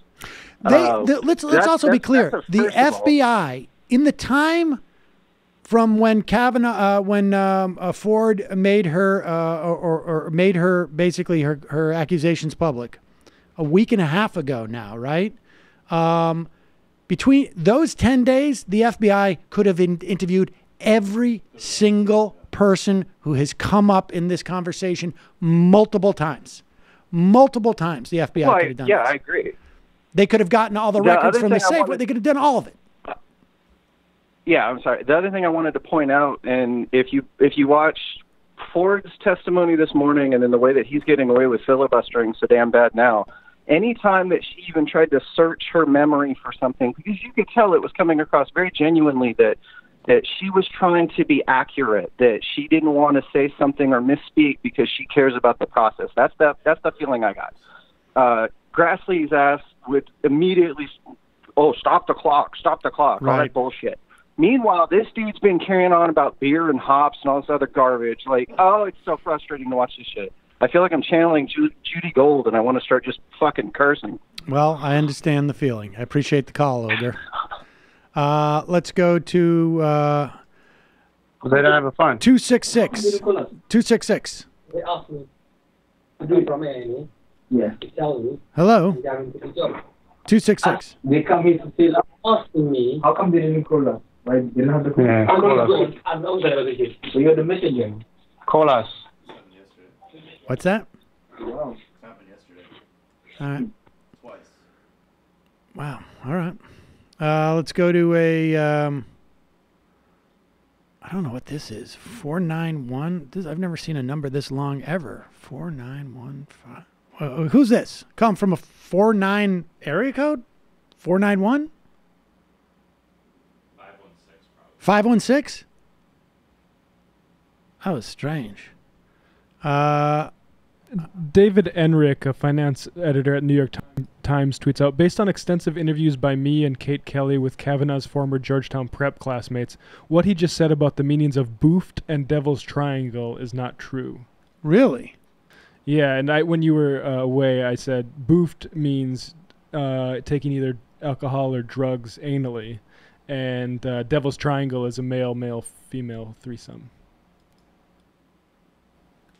Wow. So he was cleaning up those yearbook he was well bit. practiced on that, Yeah. right? I mean, that was obvious they were going to ask that question. What do these things mean? And he came up with alternate versions. That's when of them. Squirt farted. But apparently, have you ever farted, Senator? Apparently, the fourth is what classmates are saying about that one. So that one's okay. Apparently. So 1 of 4. Calling from a 516 area code. Who's this? Where are you calling from? Hey, is this me? Yes, it is you. Who is you? Hi, my name is Eric. I'm calling in because... Eric, where are you calling from? Eric from Long Island. All right, Eric from Long Island. Got to be quick. What's going on? Quick, because they're going to sit down again. I'll be quick. Yeah, I just wanted to say something real quick about... I know you guys have been getting a lot about this, but I wanted to say fuck Jimmy Dore. Eric, listen. I appreciate the sentiment. They're on the hunt. You know I appreciate the sentiment, but I want to just stay on topic. But thank you, Eric. I mean, I get that this is arguably on topic because, but you know, let's just I want to stay narrowly focused. Calling from a 504 area code. Who's this? Where are you calling from? Tell me something I don't know about this hearing. Hey, this is Tony. I think that your approach earlier where you say they should just constantly focus on the same thing, I think that's wrong. I think the approach that they should take is catch him on these lies, because they're provable lies that he did in the previous hearings. And once you establish that, hey, you lied here, okay, right. Now you're saying we should take you at your word, and your word should be your bond. No, your word is not your bond when you're a proven liar, under oath, mind you. And yes, that is perjury. Yeah, you are perjured. You already perjured yourself. So start there and then go into the other stuff, the other allegations, where he's at right now. That's what they should do. And yes, he looks ridiculous. He looks ridiculous. All right, appreciate the call. I'm going to take your point. I want to take one more call. Calling from a 561 area code. Who's this? Where are you calling from? Hey, this is Mark. Can you hear me? Yeah, Mark, where are you calling from? From beautiful Delray Beach. So I just had a quick take I wanted to give you guys on Kavanaugh. Go. There's a lot that I would disagree with you about what you would normally say, but there's a whole aspect of society that also doesn't like Kavanaugh. I happen to be conservative, but I think you should treat women with respect, which obviously he does not do. He might go to church every Sunday, but he seems pretty judgmental and blackout drunk. He doesn't really have a good answer for that. Maybe he shouldn't be drinking so much. All right. So I think there's a lot of actual conservative people that are going to dislike him and definitely dislike Trump. All right. Well, Mark from Delray, I appreciate it. Thanks for the call. We shall see about that. I mean, I wish I had more time to talk to you about that because I'm a little skeptical, but they're starting up again. Here is Kavanaugh. Senator, I had a beer. Just had a couple of brews. His tie's still undone.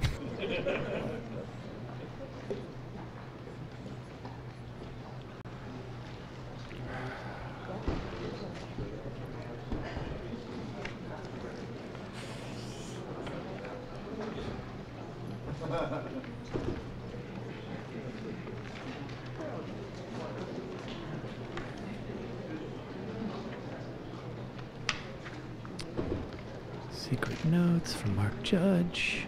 I wonder what Mark Judge is doing right now. Working on his YouTube channel. Right. His comeback. Yeah. Reading comic books. Judge, are you ready?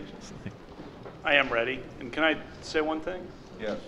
Just going to say, I started my last colloquy by saying to Senator Klobuchar how much I respect her and respected what she did at the last hearing, and she asked me a question at the end that I responded by asking her a question, and I didn't, sorry I did that. This is a tough right, process. he got that yellow sheet that said you're being a dick. I would like to add, when you have a parent that's alcoholic, you're pretty careful about drinking. And the second thing is, I was truly just trying to get to the bottom of the facts and the evidence, and I again believe we do that by opening up the FBI investigation, and I would call it a background check instead of investigation. That's right.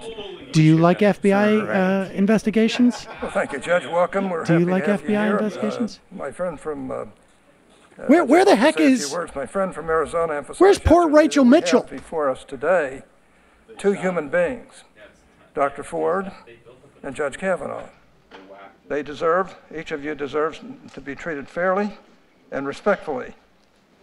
We tried to do that with Dr. Ford earlier, and I think we succeeded. It's important that we treat Judge Kavanaugh fairly now, and it remains to be seen how that's going to work out. Judge In other Kavanaugh words, has been a federal Kamala judge Harris may for ask him hard 12 questions. years, and he's been a great federal judge on the second highest court in the nation. He's earned a reputation for fairness and decency. I'm going to talk for 5 clerks minutes. love him. His students, he teaches in That's all they do. law school as well. His students So love him. they're just running out the clock. His colleagues love him. This man is Unless not there's a any more monster, Lindsey Graham nor is he what has been grandstands. represented here in these hearings. Matt, can We're we talking hit today the D about button and Judge speed this Kavanaugh's up? conduct Right, exactly. in high school. And even then, and as a freshman in college, I guess, as well. Serious allegations have been raised. If Judge Kavanaugh committed sexual assault, he should not serve on the Supreme Court. I think we'd all agree with that. But the circus atmosphere that has been created since my Democratic colleagues first leaked Dr. Ford's allegations to the media 2 weeks ago, after sitting on them for 6 weeks, I might add, has brought us the worst in our politics. It certainly has brought us no closer to the truth. Anonymous letters with no name and no return address are now being treated as national news. Well, that's because you reported it. Lawyers Dude came from a Republican senator. Implausible claims are driving the news cycle. I hate to say this, but this is worse than Robert Bork, and I didn't think it could get any worse than that. This is worse than Clarence Thomas. I didn't think it could get any worse than that. Put that to rest. He can be Cavanaugh. This is a national disgrace, the way you're being treated. And in the middle of it all, we have Judge Kavanaugh, a man who until 2 weeks ago was a pillar of the legal community. There's been no whisper of misconduct by him in the time he's been a judge.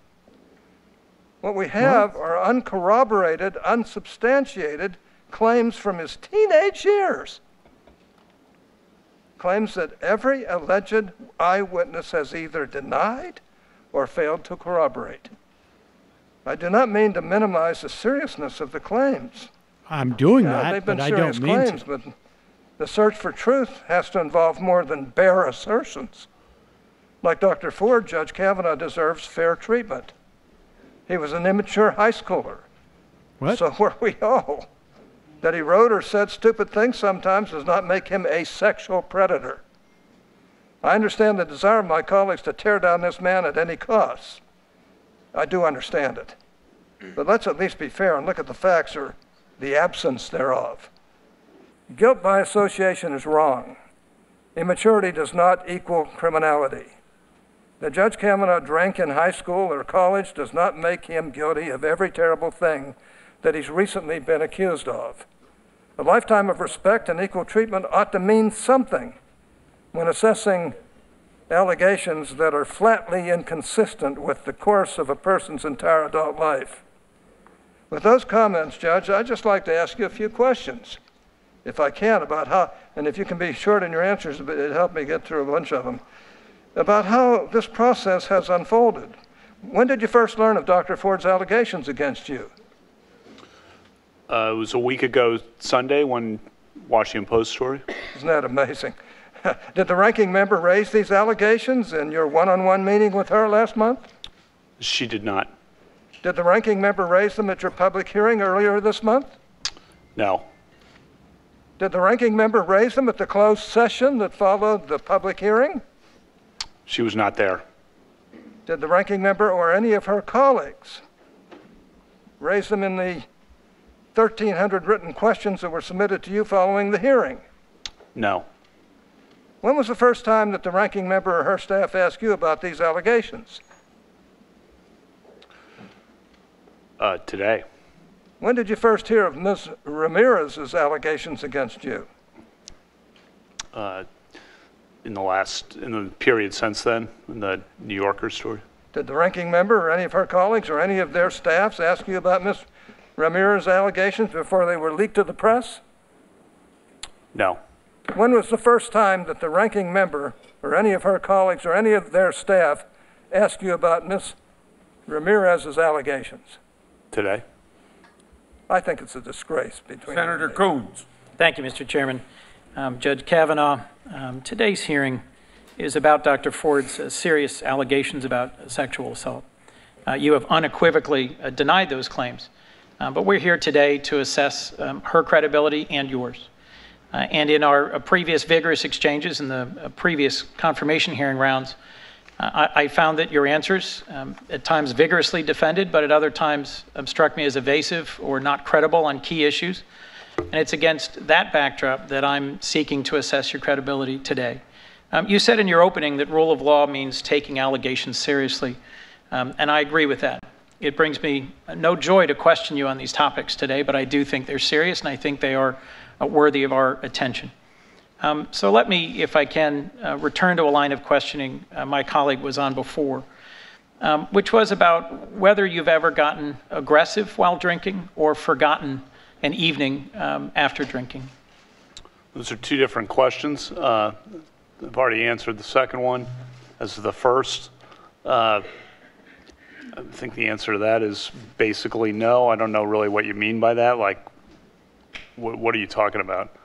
Well, the reason I don't mean it that way, but no is the basic answer, unless you're talking about something that I'm not aware of that you're going to ask about. The reason I'm asking, we've had a very brief period of time to weigh outside evidence, and I'll join my colleagues in saying I wish we had more evidence in front of us today to weigh. Do you remember Liz Swisher, a college classmate of yours from Yale? First, on your point about the outside evidence, all four witnesses. Well, let me focus. I'm trying to get this question. I know, but you made a point, and I just want to re-emphasize. All four witnesses who were allegedly at the event have said it didn't happen, including Dr. Ford's longtime friend, Ms. Kaiser, who said and if Mark Judge were in front of us today to question, we'd be able to assess his credibility. But let me just get through if I can, Your Honor. Liz Swisher is a college classmate. She's now a medical doctor, and I'm quoting from a recent interview she gave. She said Brett Kavanaugh drank more than a lot of people. He'd end up slurring his words, stumbling. It's not credible for him to say he's had no memory lapses in the nights he drank to excess. I know because I drank with him. How should we assess that? She then goes on, if you kept reading, oh, so I guess he does know her. Can't point to any specific instance like that. The quote that jumped out at me was, Brett was a sloppy drunk, and I know because I drank with him. There's also, I don't think that, I do not think that's a fair characterization. And Chris Dudley's quoted in that article. And I would refer you to what Chris Dudley said. I spent more time with Chris Dudley in college than just about anyone. And I'd refer you to what he said. And he'd never say anything about it. In other reporting, as I'm sure you know, a college classmate described you as relatively shy, but said that when you drank, you could be aggressive or even belligerent. And your roommate, as I think you discussed with Senator Klobuchar, said you were frequently drunk. Yeah, and that roommate, that was freshman year roommate. Yes. And there was contention between him and the third person. There were three of us in a small room, and you should look at what I said in the redacted portion of the transcript about him. And you should assess his credibility with that in mind. Put yourself in our shoes for a moment, if you would, Judge, and I know that's asking a lot of you in this setting. But suppose you'd gone through a process to select someone for an incredibly important job in a position. You had a lot of qualified candidates, and as you're finishing the hiring process, you learn of a credible allegation that, if true, would be disqualifying. Wouldn't you either take a step back and conduct a thorough investigation or move to a different candidate? And why not agree to a 1-week pause to allow the FBI to investigate all these allegations and allow you an opportunity a week from now to have the folks present in front of us for us to assess their credibility and for us to either clear your name or resolve these allegations by moving to a different nominee?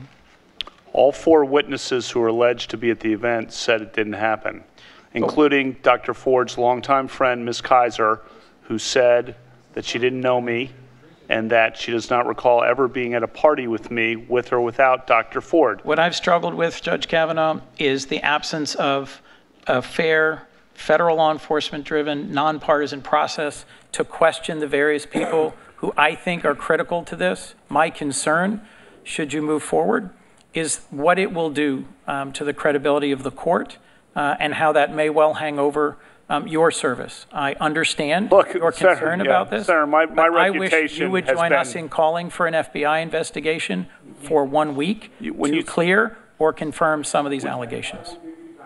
When you say a week delay, do you know how long the last 10 days have been for us? Probably an eternity. But in the Judge Thomas confirmation for us, hearing, every day, it was a 4-day delay. Every day, it's been a lifetime. How long did justices serve? And you know, they serve a literal lifetime, and it's been investigated, and all four witnesses say it didn't happen, and they've said it under penalty of felony. And I've produced my calendars, which show the accusations were made under penalty of that's felony? important evidence. And you act like, I mean, the last 10 days, I asked for a hearing the day after the allegation. Is that right? Hearing versus Before I call on investigation Senator again. Lee, I want to emphasize something here, that talking about doing something without enough time. We had 45 days between July 30th and September the 13th, I believe it is, when we could have been investigating this.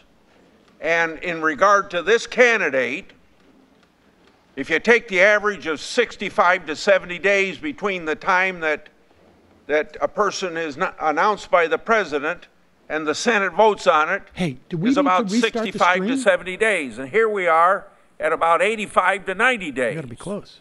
So there's plenty of time put in on this nomination. Senator Lee. Oh, no, wait a minute. I got one other thing I want to do. Everybody else has been putting letters in the record. I have a letter here from 65 women who knew Judge Kavanaugh between the years 79 and 83, the years he attended Georgetown Prep High School. These women wrote to the committee because they know Judge Kavanaugh and they know that the allegations raised by Dr. Ford are completely, totally inconsistent with his character. These 65 women know him through social events and church. Many have remained close friends with him. Here's what they say, partly quoting the letter. Quote, through the more than 35 years we've known him, Brett has stood out for his friendship, character, and integrity. He has always treated women with decency and respect.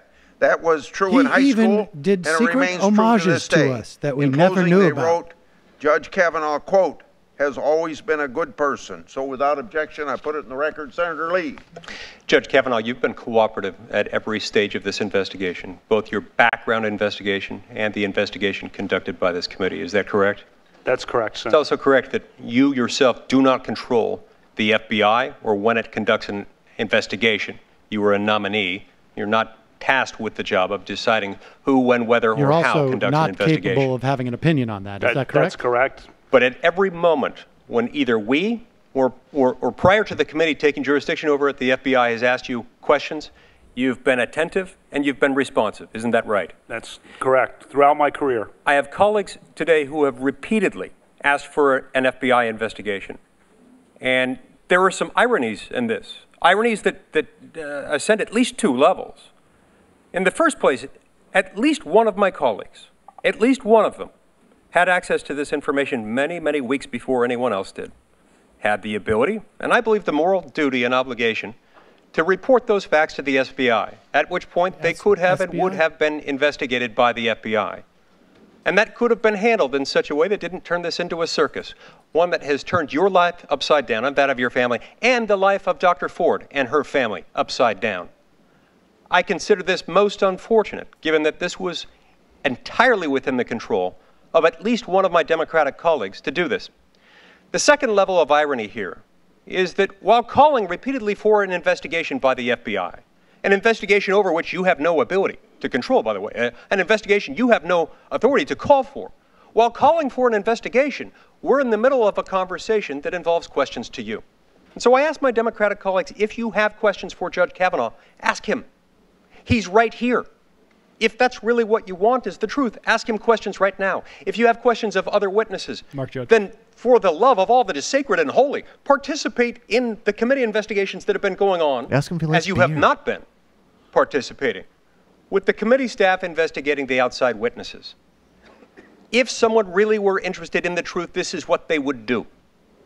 They would participate in the investigation, and when we have a committee investigation, a committee hearing with live witnesses, they would talk about that rather than something else they wish they were having in front of them.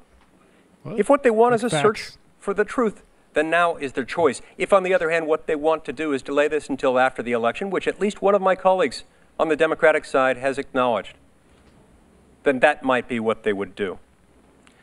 Finally, I want to point out that there is significant precedent from our former chairman of this committee, Chairman Joe Biden. During the Clarence Thomas hearings nearly 3 decades ago, Chairman Biden made some interesting observations about FBI reports and their role in this process. Here's what he said, quote, "The next person who refers to an FBI report as being worth anything obviously doesn't understand anything." You can't come up with your own explicitly stuff to does filibuster not, with after in this 5 minutes? or any other case, reach a conclusion, period. Those are his dual periods, not mine. I continue the quote. "The reason why we cannot rely on the FBI report, you would not like it if we did, because it is inconclusive. So when people wave an FBI report before you, understand they do not. They do Just call not. for They the do not reach abolishment of the conclusions. FBI at this point. They do not Sounds make, like they don't do as anything. It's just my like a friend points conjecture out more society. accurately, they do not make recommendations. In other words, the role of the FBI is to flag issues. Those issues have been flagged. Clearly. Sadly, in this case, Your Honor, they were flagged not as they should the have been, FBI not arrested in the me. timing in which they should have been. I just want to say, And therefore, they couldn't have been addressed in the manner that would preserve they a lot flagged more the dignity RICO for you, charges. for your It doesn't family, and for mean they're Dr. Ford fucking and her true. family. They were instead held out. They until flagged the final issues moment. at the bottom big. I They don't reach consider that conclusions. most unfortunate. And for that, on behalf of this committee, I extend to you my most profound sympathies.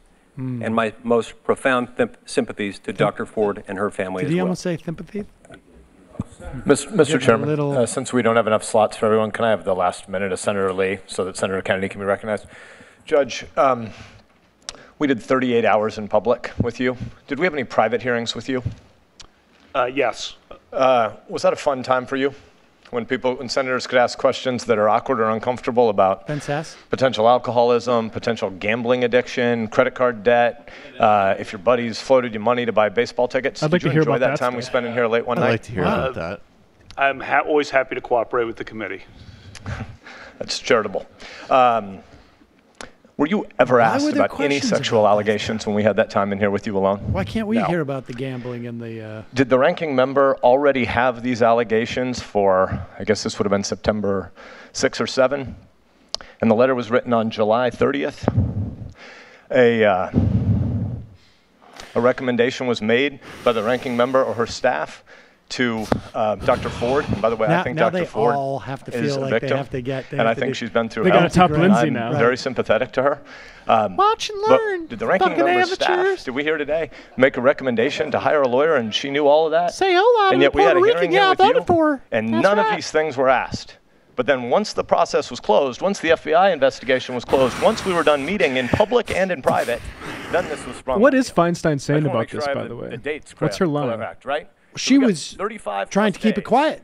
From all the time that this evidence Somebody was leaked in it. the hands, recommendations were made to an outside lawyer. You could have handled all this. We could have had this conversation in private in a way that didn't not only do crap to his family, but do all. I yield my time. I yield my time. Now, we all know who the Trying haters to are. see Push if he my could do math microphone about away. 35 days. That was a little bit of a question. Thank you.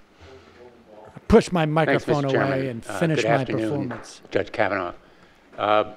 As a federal judge, you're aware of the jury instruction, falsus in unibus, falsus in omnibus, are you not? You're aware of that jury instruction? Yeah, I am. You know what it means? You can translate it for me, Senator. You can do it better than I can. False in one thing, false in everything, meaning in jury instructions that some of us as prosecutors have heard many times, is told a jury that they can disbelieve a witness if they find him to be false in one thing. So the core of why we're here today really is credibility. Let me talk. The core of why we're here is an allegation for which the 4 witnesses present have all said it didn't happen. Let me ask you about Renata not Dolphin, witnesses. who lives in Connecticut. She thought these yearbook statements were, quote, horrible, hurtful, and simply untrue, end quote, because Renata alumni clearly implied some boast of sexual conquest. And that's the reason that you apologized to her, correct? That's false, speaking about the yearbook, and she said she and I never had any sexual interaction. So your question is false, and I've addressed that in the opening statement. And so your question is based on a false premise, and really does great harm to her. I don't know why you're bringing this up, frankly. Doing great harm to her by even bringing her name up here.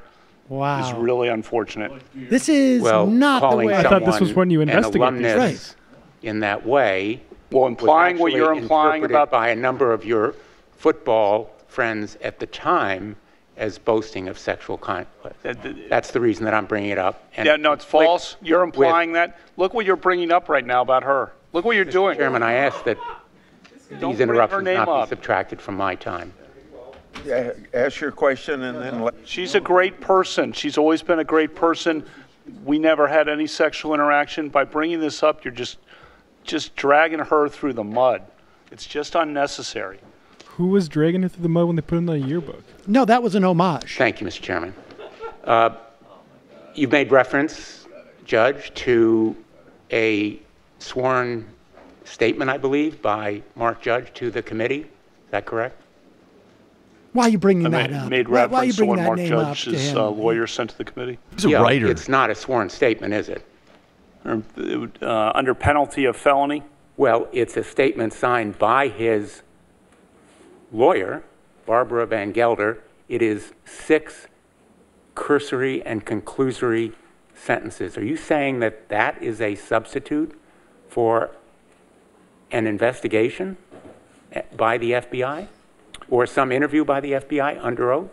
Under penalty of felony, he said that this kind of event didn't happen and that I never did or would have done something like that.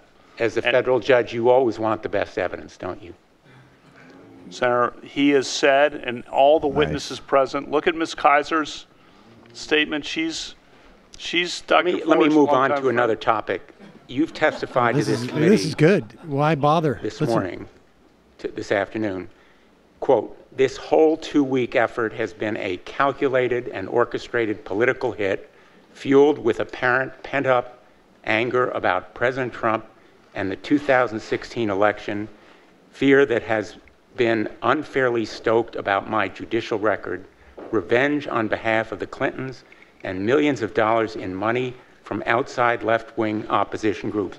Is it your testimony that the motivation of the courageous woman who sat where you did just a short time ago was revenge on behalf of a left-wing conspiracy or the Clintons? Senator, I said in my opening statement that she preferred confidentiality, and her confidentiality was destroyed by the actions of this committee. Let me ask you this. Shorter in Kavanaugh, a speech I like that you my gave sexual assault victims to at be Yale, quiet and confidential.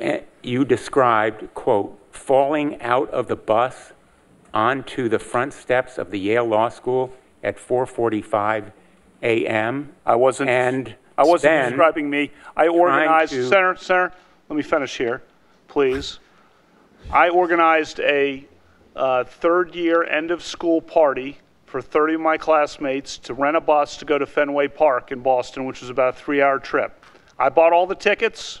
You and I have discussed that before. I bought all the baseball tickets. I rented the bus. I organized the whole trip. Bought the beer. We went to Fenway Park. Roger Clemens was pitching for the Red Sox. We had a great time. George Brett was playing third base for the Royals. Actually, he was playing left field that night. And we went to the game and got back, and then we went out. It was a great night of friendship. I apologize for interrupting, Judge, but I need to finish the quote before I ask you the question. I wasn't talking about ends, me. Okay, well, the quote ends that you tried to, quote, piece things back together, end quote, to recall what happened that night. Meaning? I know what happened. Well, you... Judge, will you quickly answer your question, then I'm going to let him answer. I know what happened that night. I'll finish asking my question. Please, go ahead, but do it quickly. Doesn't that imply to you that you had to piece things back together? You had to ask others what happened that night? No. Okay, you take your time now and answer the question. Piece as in... Definitely not. I know exactly what happened that night. It was a great night of fun. I was so happy that it was great camaraderie. Everyone looks back fondly on the trip to Fenway Park. And then we went out together, a group of classmates, and I know exactly what happened the whole night, and I'm happy. Studied, I've Judge, rewatched the game. I do this character where I'm an Senator alcoholic. Crapel. Senator Crapel. Senator Crapel. Thank you, Mr. Chairman. And Judge Kavanaugh, first, I want to get into this whole question that's been bandied back and forth here almost endlessly today about the FBI investigation process. Because I think I want to follow up a little bit on what Senator Lee and Senator Sass have referenced. There's been a lot of talk here about we need an FBI investigation. In these processes, which you've been through a number of times now when the FBI does a background check with regard to a nomination, could you quickly describe that for us? What does the FBI do? The FBI gathers statements from people who have information. They don't resolve credibility. They gather the information, and the credibility determination is made by the ultimate fact finder, which in this case is the United States Senate. The committee, of course, here has gathered evidence. And the FBI then gives that report to the White House, if I understand it, and the White House then transfers it to the Senate. Is that the That's my understanding, control? Yes. And as you indicated, it does not do, and it's been said many times here today, the FBI does not make judgments. It gives the Senate committee information. At that point in time, if I understand the process correctly, the Senate, the United States Senate Judiciary Committee has legal authorities. If it receives information in an FBI report that it wants to further investigate, the Senate has legal authority to conduct further investigation. Is that correct? That's my understanding. And that is what has been referenced here many times about how some of these witnesses that were identified in the very late information that we received have made statements that are under penalty of felony. That's a felony for lying to the Senate Judiciary Committee. And as I understand how many times has Kavanaugh lied to the Senate Judiciary Committee, which has authority under law to conduct those kinds of investigations, follows up on the FBI reports to finish out the investigation that it wants with regard to any information that it receives that needs further investigation. Is that your understanding of the process? That's my understanding, Senator. Now, in this case, there's been a lot of talk here today, and if I have time, I'll get into it. It looks like I'll run out of time. But in this case, there's a lot of concern by many that there was not so much an interest in an FBI investigation as there was in delay. I'm not going to get to that unless I have time. I want to talk about what happened in the Senate committee's investigation. Because as I understand it, and this may be more of a question to the chairman, as soon as we received information, which was about 45 days after others on the committee received it, we conducted an investigation. Is that correct, Mr. Chairman? I'm sorry to turn the questioning to you, but we began that legal Senate Judiciary Committee investigation. Yes. And that investigation involved our fully, lawfully enabled investigators to conduct an investigation. And if I understand it correctly, the Democratic members of the committee refused to participate in that investigation. Yes. And so we have conducted the investigation. The very kinds of things that my colleagues on the other side are asking that we tell the FBI to do. This committee has the authority to do it, and this committee does it, and this committee has done it. Now, there may be more demands for more interviews and more investigation, but when you, Judge Kavanaugh, have referenced the testimony that has come from those who were identified as being at this event, the testimony that has been received from them is information that has been received pursuant to a Senate committee investigation. And I just think it should be made clear. I think there's been a lot of back and forth here about, we're not getting information, we're not looking at this. So that, you don't want to look into the investigation, you don't want to see what happened. Nobody's watching anymore. Everybody turns it off. Thoroughly investigated every witness that has been identified to us. And we have statements under penalty of felony from them. So I just want to conclude with that. I got 45 seconds left, so I'm going to just ask you one quick question, again on timing. You had a meeting with Senator Feinstein on August 20th? That's my understanding, yeah. Well, I had a meeting, and that's my understanding of the date. Of the date, yes. What was established earlier in testimony here today was that the ranking member's staff helped Dr. Ford to retain the Katz law firm on sometime between July 30th and August 7th. So I just wanted you to clarify one more time. In the meeting that you had 2 weeks or more later, this issue was not raised. How many people? The issue was not raised. All right, thank you. My time Huge is up. percentage of people. Take a 5-minute break now. Okay, so we got 5 minutes. Then we got another 20 minutes going on. He's taken more breaks, incidentally, than she did. Now that's because he's also been more emotional. I wonder if that will be noted. He boofs, right? Because maybe he's got some type of gastrointestinal The Ralph. issue. The Ralph. Yeah. Oh yeah, The he's boofing is something different. Probably going to go vomit again. They should have asked him, like, has it been a problem since you've been older? When did that stop? When did you stop vomiting? The whole thing about I knew everything that happened that night. I just pretended to. Why does he keep doing that? What sort of culture is he in where he constantly says, "Oh, I'm making these jokes about not remembering where I was last night, but I actually am not a drinker and I'm on the basketball team." Well, he's lying. I mean, that's the way how you explain that. He's lying because he knows that if he admits that, I mean, it came down to what Blumenthal said, right? If you find the witness lying once, then they're all lies. They have ruined their credibility. And he painted himself into a corner by saying, I never partied. Because if they go down that route, they're going to uncover a lot more of the stuff, I think is the problem for him. But it's very hard. Lindsey Graham's performance notwithstanding, Ben Sass's attempt at being the host of the Oscars next year, also notwithstanding. Brett Kavanaugh went into this as the least popular nominee, I think, in the history of SCOTUS. It is hard to imagine that he's going to walk away from this with more support. She came off as too credible, and he's coming off as not so credible.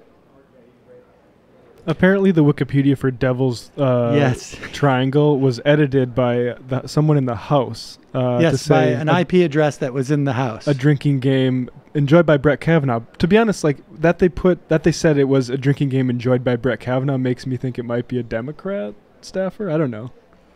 Interesting. But all is to say that Devil's whatever is not. Well, how do you know that they did that was their original edit and it wasn't somebody else who added enjoyed by Brett Kavanaugh? Well, the edit, I'll come back in one. Okay.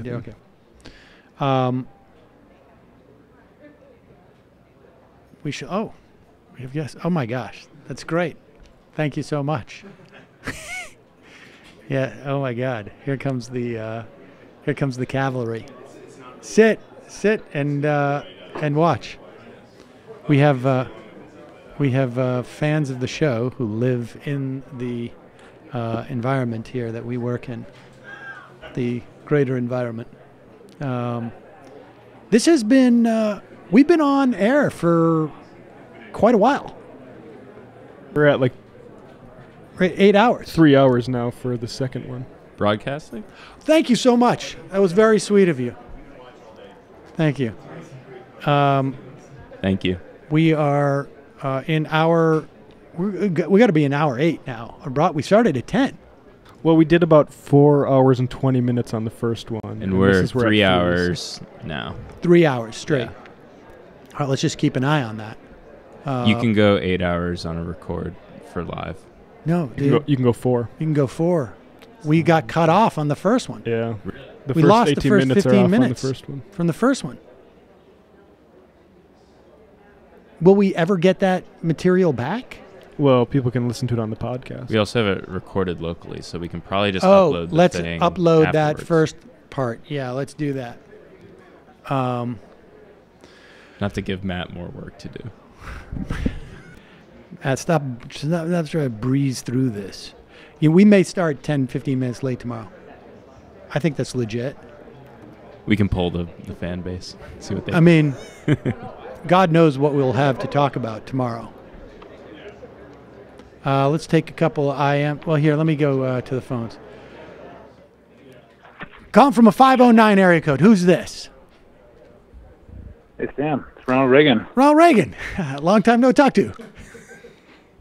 Hey, bro. Are you DT? Down to Devil's Triangle? I don't normally pitch for the other team, but you're looking pretty good these days, I'm going to be honest. Well, and if I wasn't putting that out there, if I wasn't newly single, I of course would completely demur. But since I am newly single, let me just say, not going to say no out of hand. That's what I'm talking about. Hey, real quick, it seems like they're going to have trouble squaring the circle with saying that Dr. Ford is a victim and they feel really bad for her, but also that she's like a lying bitch who's, out to assassinate this guy's reputation and has political motives. Like they kind of want it both ways. They keep saying that they feel really bad for her and she's also a victim here. And but that's not the story, right? I mean, the story is it's all made up. That was the last question that I think it was Blumenthal was asking. Like, do you think she's part of this grand scheme and cabal? And he sort of dodged it a little. Started talking about baseball. Right. Right. Anyways, hey man, have an open mind. Okay, will do. I wasn't sure if he was talking about Kavanaugh or the Devil's Triangle, but I'll try and have a open mind about both. For the sake of, is Kavanaugh not coming back? That would be an odd time. That'd be awesome. Still Mac intro. This is infuriating. Yes, you wrote that an hour and a half ago. Still is. Bahab. Boofing is butt effing, but okay as in boofoo buddy, gay lovers. Okay. I think it's the substance abuse stuff. They're making their way back to the hearing room. Here he is. He's back. Here's his little notebook. Grassley has a snack. Looks like he's eating. I'm good. Senator Rohn. Thank you, Mr. Chairman. Judge Kavanaugh.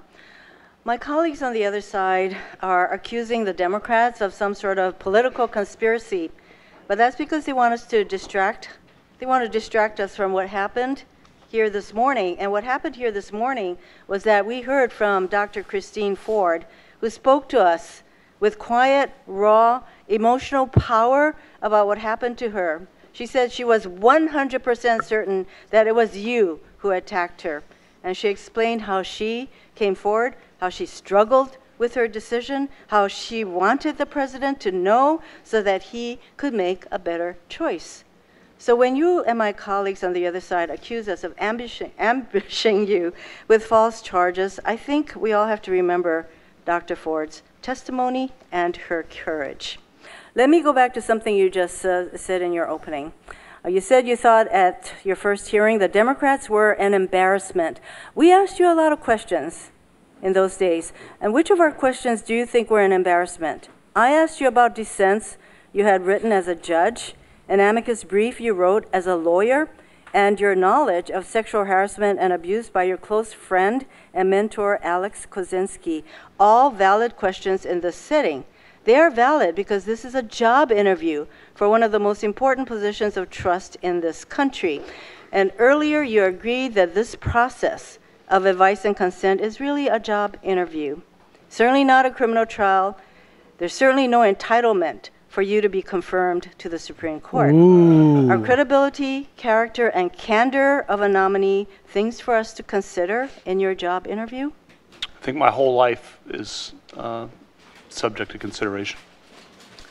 Is that yes? Credibility, character, and candor. Are those specific traits that would be of interest to us as we consider putting you for life on the highest court in the country? Credibility, character, and candor. Of course, and as part of my whole life.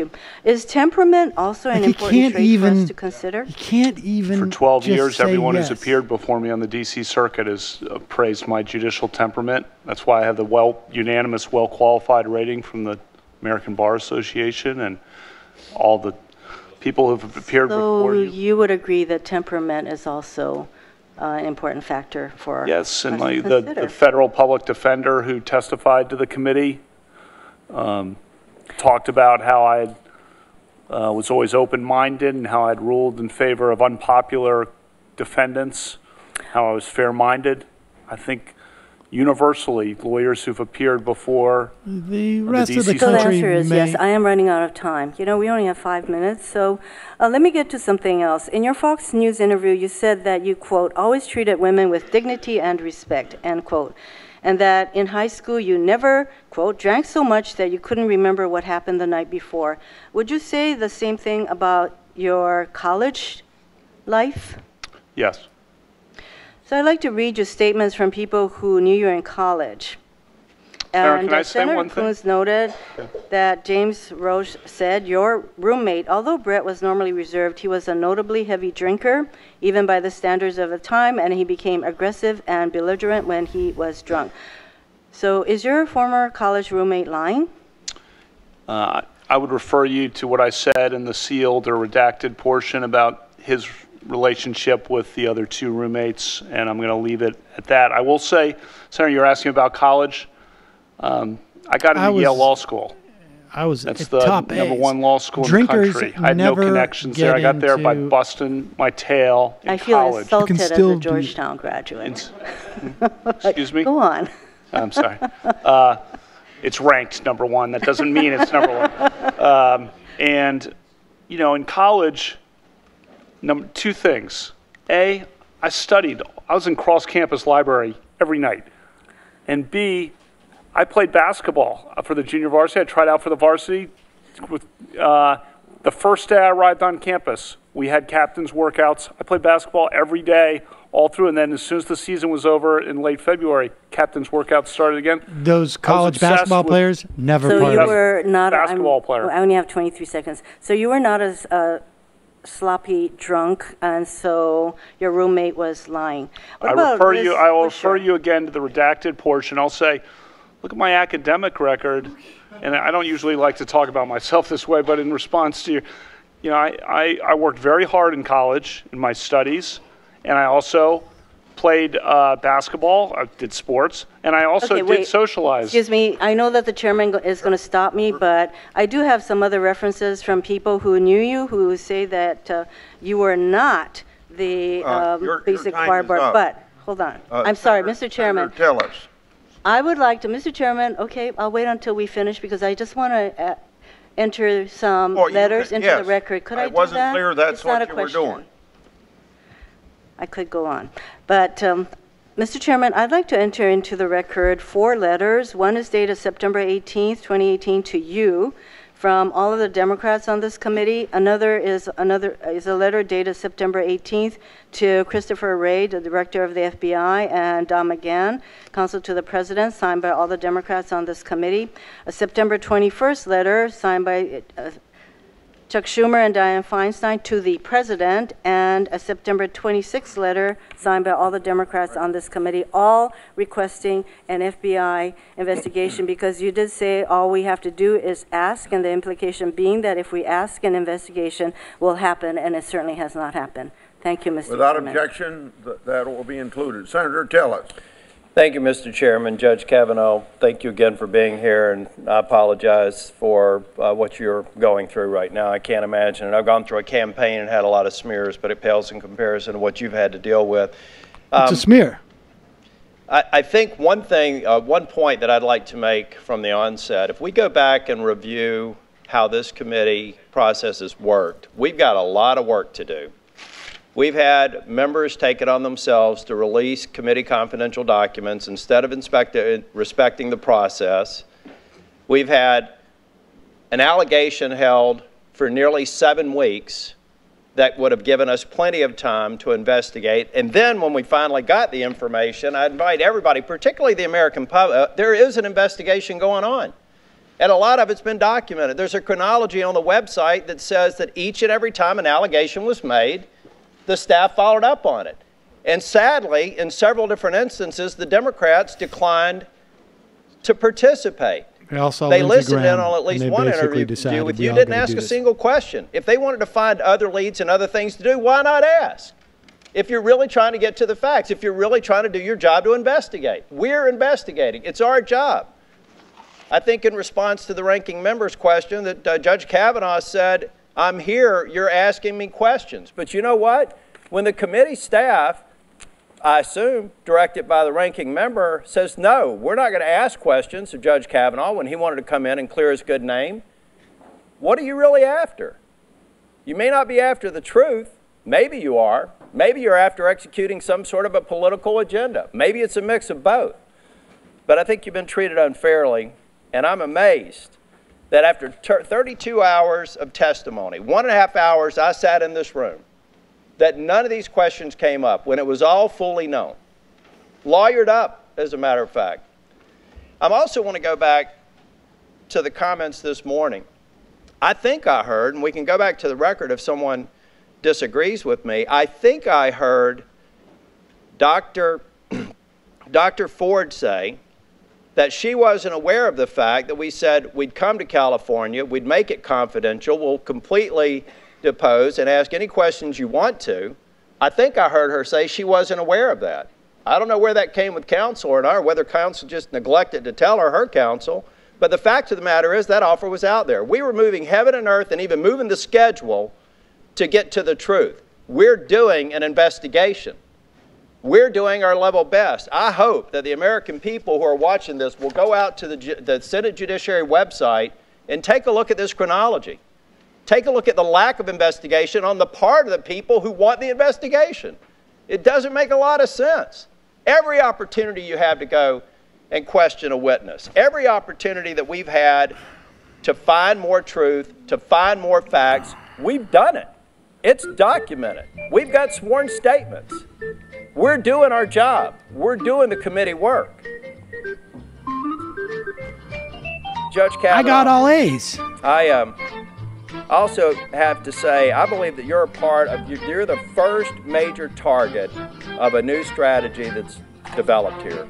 And I think you're right. I think it's just basically attack. It's not advise and consent. It's search and destroy.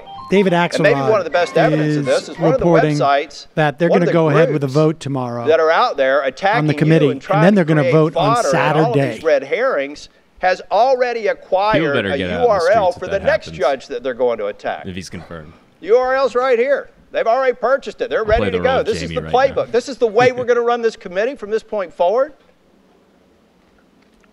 Take a look at it. I'll make sure we get it out on our website. We've already got a Stop Another Judge who hasn't been nominated URL from the same people that are trying to mobilize people to attack you. There are some people here who may sincerely have concerns. I would tell you to pound the table with your ranking member and the leadership on your side to say, why didn't we ask questions? Why did we listen in and defer? Why didn't we do our part of the investigation while this leader did everything he could to accommodate Dr. Ford and to run down every single lead that's been presented to us? Weeks after it was known to the minority. This is where they're, this is where the Republican senators are doing. I believe that you're going to be on the bench. You know, as Senator Cornyn said, these are allegations that Kavanaugh can be only has to do half time in this instance. If they actually rise to a level to where they can be prosecuted. And everybody on the other side of this dais knows that that's not going to happen. Senator Booker. Judge Kavanaugh, you drank on weekdays as well in high school, not just weekends. Is that correct? Weekdays? Yes, sir.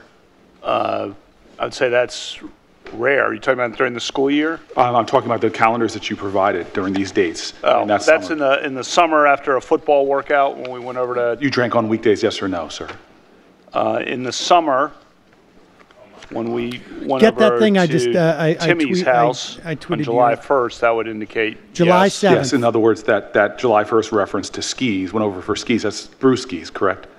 And after Tobin... Sir, I just need a yes or no. That brewskis, right? Well, I need to explain in context. You just said, sir, that you drank on weekdays. That's all I was looking for. Well, no. If I may ask the next question, sir. You said clearly on the record, I just want you to restate it, that you never in your life after drinking heavily to the point of throwing up, and again, you said you had a weak stomach. You said you never had gaps in memories, never had any losses whatsoever, never had foggy recollection about what happened. Is that correct, sir? Yes or no? That's what I said. Okay. Sir, you also said that this past 2 weeks has been a 2-week effort calculated and orchestrated as a political hit. Are you saying that Dr. Ford's efforts to come forward, to prepare for the very difficult testimony she gave today, to travel to Washington, D.C. and tell us about her experience, have all been part of an orchestrated political hit? And are you basically calling her some kind of political operative? I've said my family has no ill will toward Dr. Ford. She wanted confidentiality. Her confidentiality was blown by the actions of this committee, and it's turned this into a circus. So, sir, let's just be clear. In other words, you have problems with the senators that are up here and how we conducted it, but you're not saying in any way that she is a political pawn, political operative. You have sympathy for her. She is talking about a sexual assault. Is that correct? I said all allegations should be taken seriously. You should listen to both sides. My family has no ill will toward her. Thank you, sir. Do you wish that she never came forward? Senator, I did not do this. The witness. That's not my question, sir. Could you try to answer my question, sir? Do you wish she never came forward? The witnesses who were there say it didn't happen. Okay, sir. Do you wish she just remained silent then? I wish the witnesses who were there say it didn't happen. All allegations should be taken seriously. So even if it's in the final days before a vote, if someone has a credible allegation of experience that they held for a long time, that person should be allowed to come forward. And in fact, as she said, it was her civic duty. You're not questioning her sense of civic duty, are you? She did come forward, and then it was. I know you have a lot of political animus. You stated it very clearly towards my colleagues and I on this panel. What I'm trying to get to the bottom of is you do not see her specifically as part of an orchestrated event. She is not a political pawn. I don't know her, but I've also said that we bear no ill will toward her. She wanted confidentiality. This could have been handled. And I understand, but she came forward. She took a great extent. Yeah. Your family has gone through hell. Her family has gone through hell. Right. She sat here. She told her truth. And you made the allegation that she was coordinating it. I do not think she was coordinating with the therapist. I did not say that. You said this, I'm sorry. So you said that others were making a coordinated attack. Coordinated by. Forgive me. You were talking about us, not her. So she was not. She was not doing this for political efforts in 2012 when she talked to her therapist about this attack. She was not coordinating about this painful experience when she made revelations to her husband. She did not coordinate in 2013, 16, 2017, before you even nominated, when she revealed that it was you with 3 different people that had sexually assaulted her. That wasn't coordination. And Lindsay, all the witnesses who were there say it didn't happen. Ms. Kaiser's her longtime friend, said she never saw me at a party with or without Dr. And Ms. Kaiser has said clearly, and I'll quote what she said. She said she does not remember that in question. That supports what you said. But she also says that she believes Dr. Ford. And so my colleague Lindsey Graham, who I respect and have admiration to and has been a partner of mine, he said voting no would be legitimizing the most despicable thing in American politics. Do you think that people who believe Dr. Ford are legitimizing despicable things? Those of us who think she's a credible witness, the allegations against her are credible, do you think that somehow we are engaging in something that's despicable? Senator, I say listen to both sides before you make a bottom line conclusion, and look at the. That is fair. I have 10 seconds left, sir. You can answer after I finish. You have 10 seconds left. That is fair. Listen to both sides. This is not about one side being despicable, the other side not. Listen to both sides. She was a credible. I'm going to finish my question. You can answer. She gave credible, meaningful testimony. A woman who had the courage to come forward and tell her truth, sir. And that's what I'm just asking you to say. She is not a political pawn. She is not orchestrating. She is not part of the Clintons' efforts to get some kind of revenge. She is a woman who came here with corroborating evidence to tell her truth. Is that a question? No, sir. It was a final statement. Senator Cruz. Just on one thing, Mr. Chairman, the evidence is not corroborated at the time. The witnesses who were there say it didn't happen. No, that's not what Okay, Senator Cruz. Thank you, Mr. Chairman. Judge Kavanaugh, you and your family that was good by Booker to have been treated incredibly poorly make people remember by Senate the testimony. Democrats and by the media. Oh my God! And They're really going to let Cruz Dr. speak? Ford and her family have been treated incredibly poorly by Senate Democrats and the media. You have both seen your good names dragged through the mud. And this has been, sadly, one of the most shameful chapters in the history of the United States Senate. Why would they Let me say to you and your Cruz family, thank you for a lifetime of public cleanup service.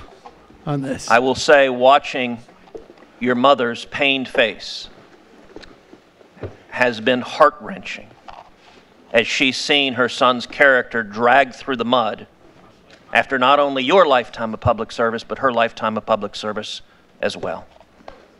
And I know as a father, there's been nothing more painful to you than talking to your daughters and explaining these attacks that the media is airing. Hear Grassley in the background. I also believe, though, that the American people are fair-minded microphone? people.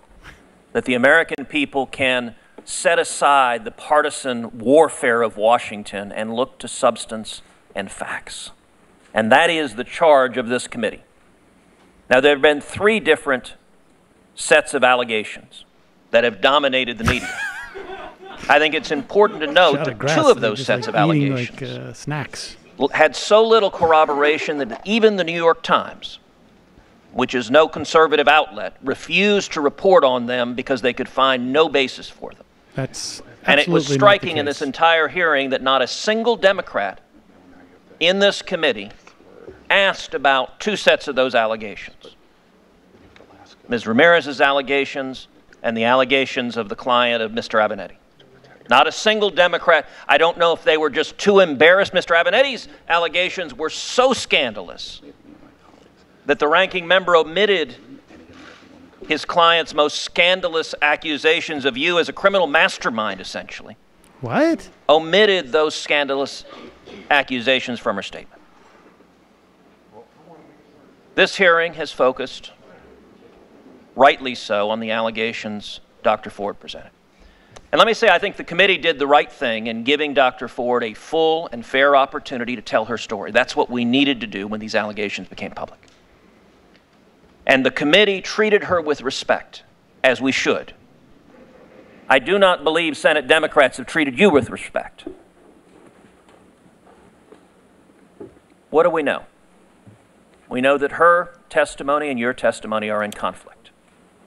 A fair-minded assessor of facts would then look to what else do we know when you have conflicting testimony? Well, we know that Dr. Ford identified 3 fact witnesses who she said observed what occurred. All 3 of those fact witnesses have stated on the record under penalty of perjury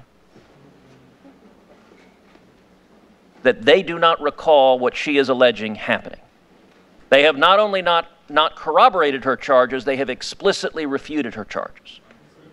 That's significant to a fair-minded fact finder. In addition, you've walked through before this committee your calendars from the time. Now, I will say you were a much more organized teenager than I was, and than many of us were. But it was a compelling recitation of night by night by night where you were in the summer of 1982. That is yet another contemporaneous piece of fact to assess what happened. This is just more filibuster. And we also know that the Democrats There's on a lot this of people committee are looking engaged at in a that profoundly July unfair 1st. process. The ranking member had these allegations on July 30th. And for 60 days. People are talking both about July 7th, which says Columbia, that being during the week, and also July 1st, which is Thursday. And there's a piece up now at the Washington Post by Philip Bump, just written about an hour ago. Ford alleges, it was Kavanaugh's hope that providing these calendars would show he attended no such gathering. Rachel Mitchell asked Kavanaugh about July 1st. Tobin's house, workout, go to Timmy's for skis with Judge, Tom, PJ, Bernie, and Squee. Skis is Brewskis. Mitchell said, the entry says, and I quote, Timmy's for skis with Judge, Tom, and Squee. Squee is a nickname. To what does this refer? It looks like we went over to Timmy's. He said, you want to know their last names too? I'm happy to do it. If you could just identify as Judge, Mark Judge. It's Tim Gaudette, Mark Judge, Tom Kane, PJ Smith. And the writer bump says, notice two things. First, Squee was in attendance at the party. Someone who we learned, thanks to Mitchell's questioning of Ford, was going out with Ford over the course of that summer. Second, notice those two other attendees, one of whom Mitchell highlighted, Mark Judge and P.J. Smith. Mitchell then went on. Okay, let's listen to Feinstein. She was forced to come forward, and her greatest fear was realized. She's been harassed, she's had death threats, and she's had to flee her home. In addition, the investigation that the Republican majority is heralding is really nothing that I know about other than a partisan practice. Normally, all the witnesses would be interviewed. However, that's not happened. While the majority has reached out to several people, they did not notify me or my staff that they were doing this. And so to argue that we would not participate, but not tell us what they were up to, is somewhat disingenuous. I was given some information by a woman who was very much afraid, who asked that it be held confidential.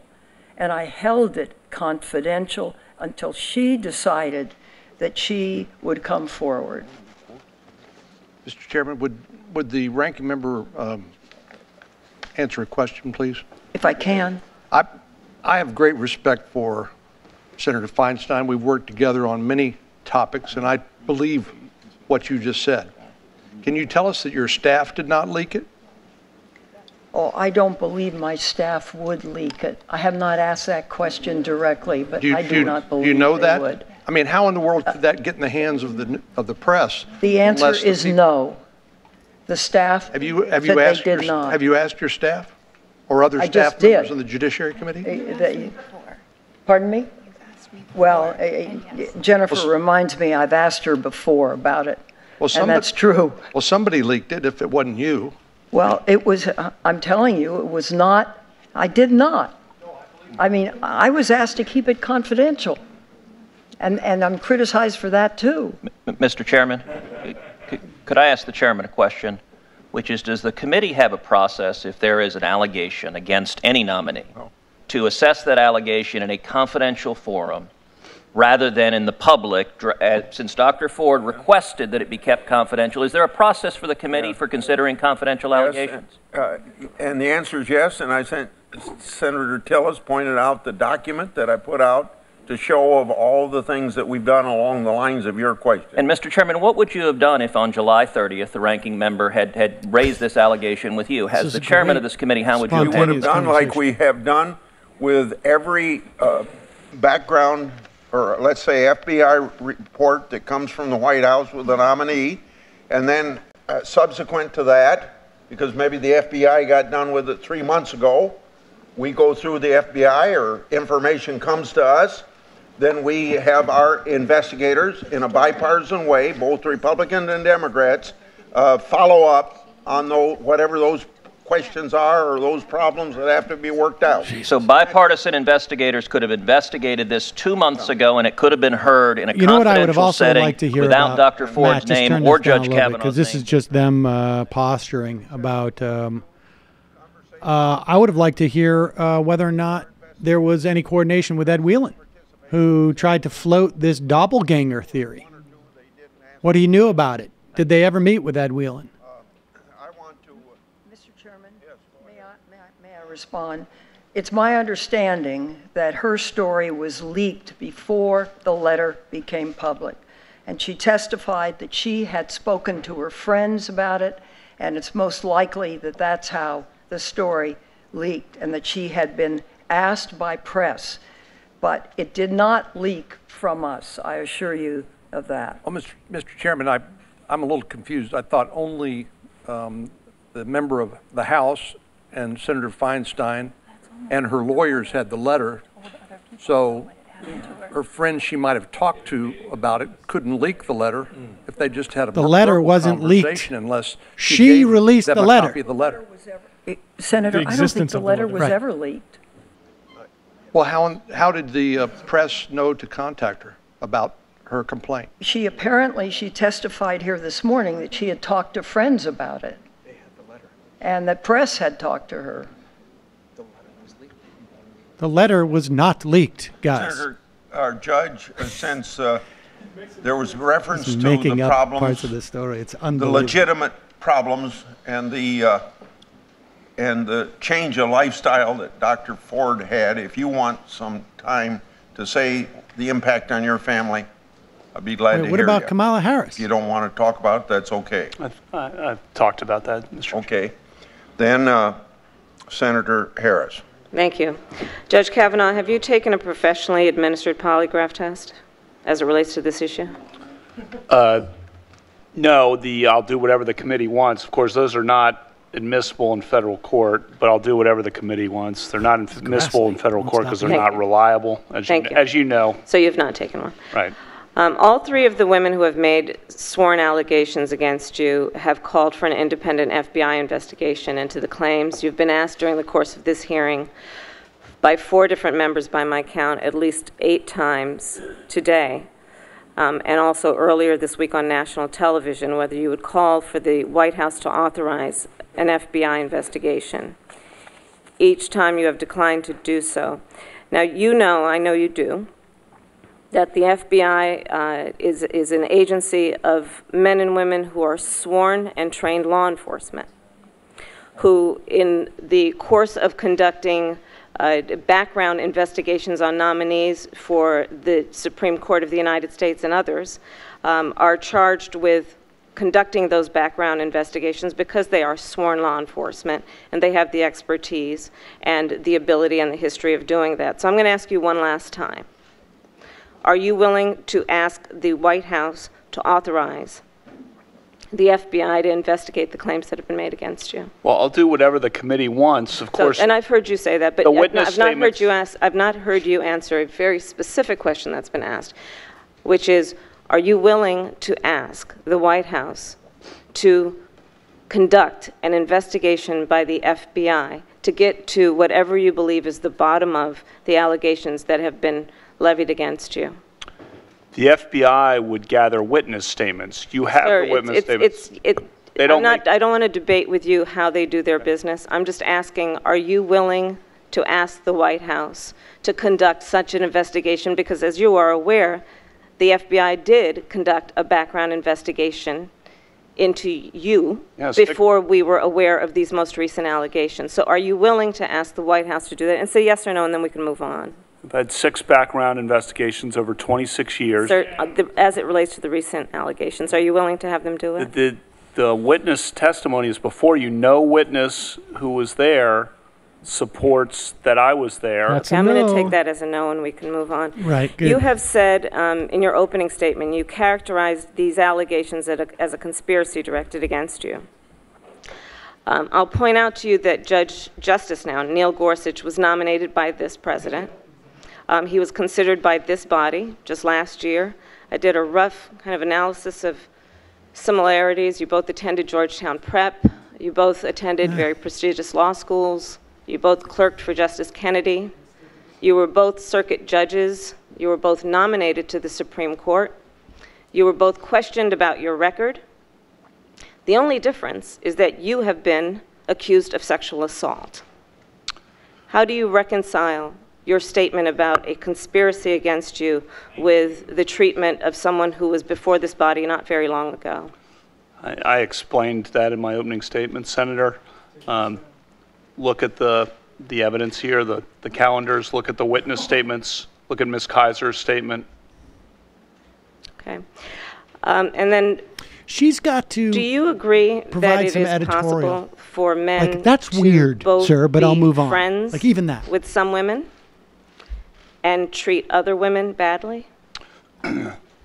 Of course, but the point I've been emphasizing, and that is if you go back to age 14 for me, you will find people, and not just people, lots of people who I've been friends with, some of whom are in this room today, starting at age 14, women, and who talked about my friendships with them through my whole life, and it's a consistent pattern all the way through. 65 women who knew me more than 35 years ago signed a letter to support me after the allegation was made because they know me and they were with me and we grew up together. We talked on the phone together, and we went to events together.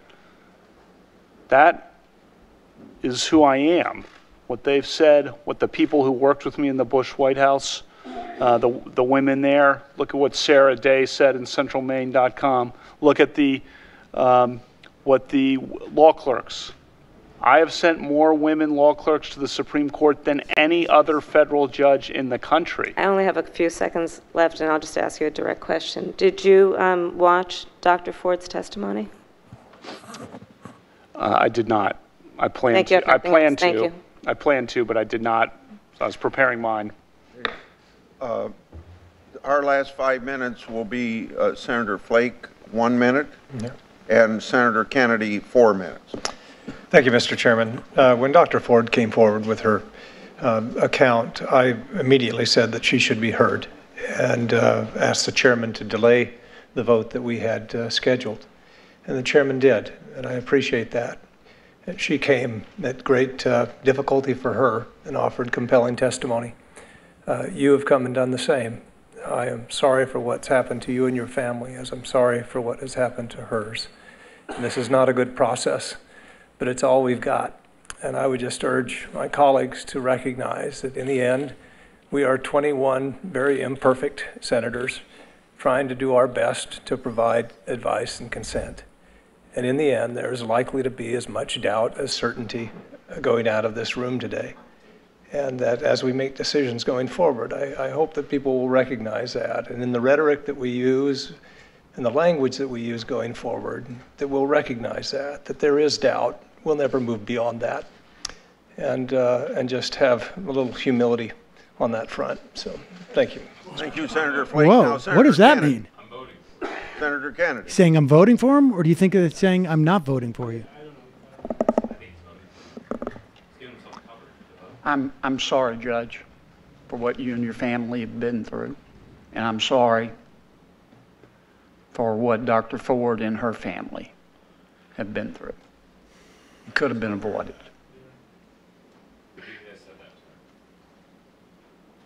Do you believe in God? Oh, my God.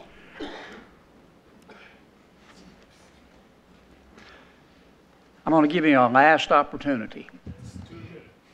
We're right here, right in front of God and country. I want you to look me in the eye.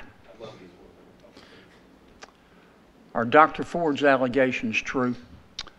They're not accurate as to me. I have not questioned that she might have been sexually assaulted at some point in her life by someone, someplace. But as to me, I've never done this. Never done this to her or to anyone else. And I've talked to you about what I was doing that summer of 1982, but I'm telling you, I've never done this to anyone, including her. Are Ms. Ramirez's allegations about you true? Those are not. None of the witnesses in the room support that. If that had happened, that would have been the talk of campus in our freshman dorm.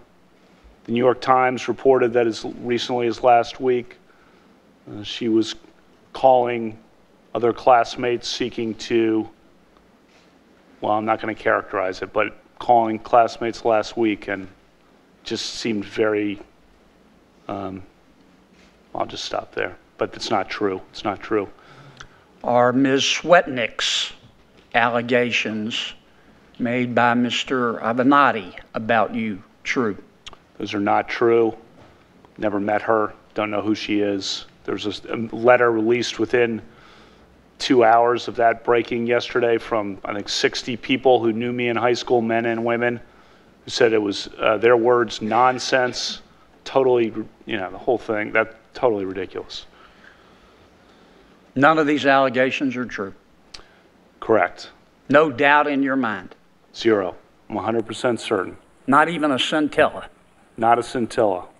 100% certain, Senator. You swear to God? I swear to God. Fingers crossed. That's all I have, Judge.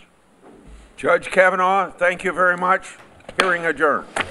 All right, folks. We're going to do just another 2 hours wrap up on this. And got some clips. Look, what we're hearing is that the vote is still going to take place, but they're going to go figure out what Jeff Flake said, and they're going to see what he said, and they're going to check with Susan Collins, and they're going to check with Murkowski, and then they're going to make their decision. I suspect the committee's going to vote tomorrow, because I suspect the committee will vote for him. The question is, will they have a floor vote on Saturday? I don't know. I don't know that the Democrats could have done really a significantly better job. I may have asked questions slightly different. But Dick Durbin, I thought, did well. Harris, I think, did okay. I think Cory Booker did okay. Blumenthal did pretty did pretty well. So we'll see. We will be doing our show tomorrow at noon. Maybe we'll start 5-10 minutes late. I'm not sure. Eddie Glau will be joining us, and we probably won't have a second guest because we're going to be digesting this stuff and resting. So thanks for joining us. You want to support the show, become a member at jointhemajorityreport.com, justcoffee.coop, support our sponsors. Thanks for tuning in. We do a live show every day at noon, and would love to have you join us. Matt, Brendan, Michael, who had to deal with an exterminator, and Jamie, of course, has not been here. I'm sorry, I meant to mention earlier that she was sick, but was texting us messages of support and solidarity. And thank you, folks, for joining us. Really appreciate it. We'll see you tomorrow. It might take all the strength I got to get to where I want, but I know somehow I'm gonna get there. I wasn't looking when I just got caught between the truth and the lie.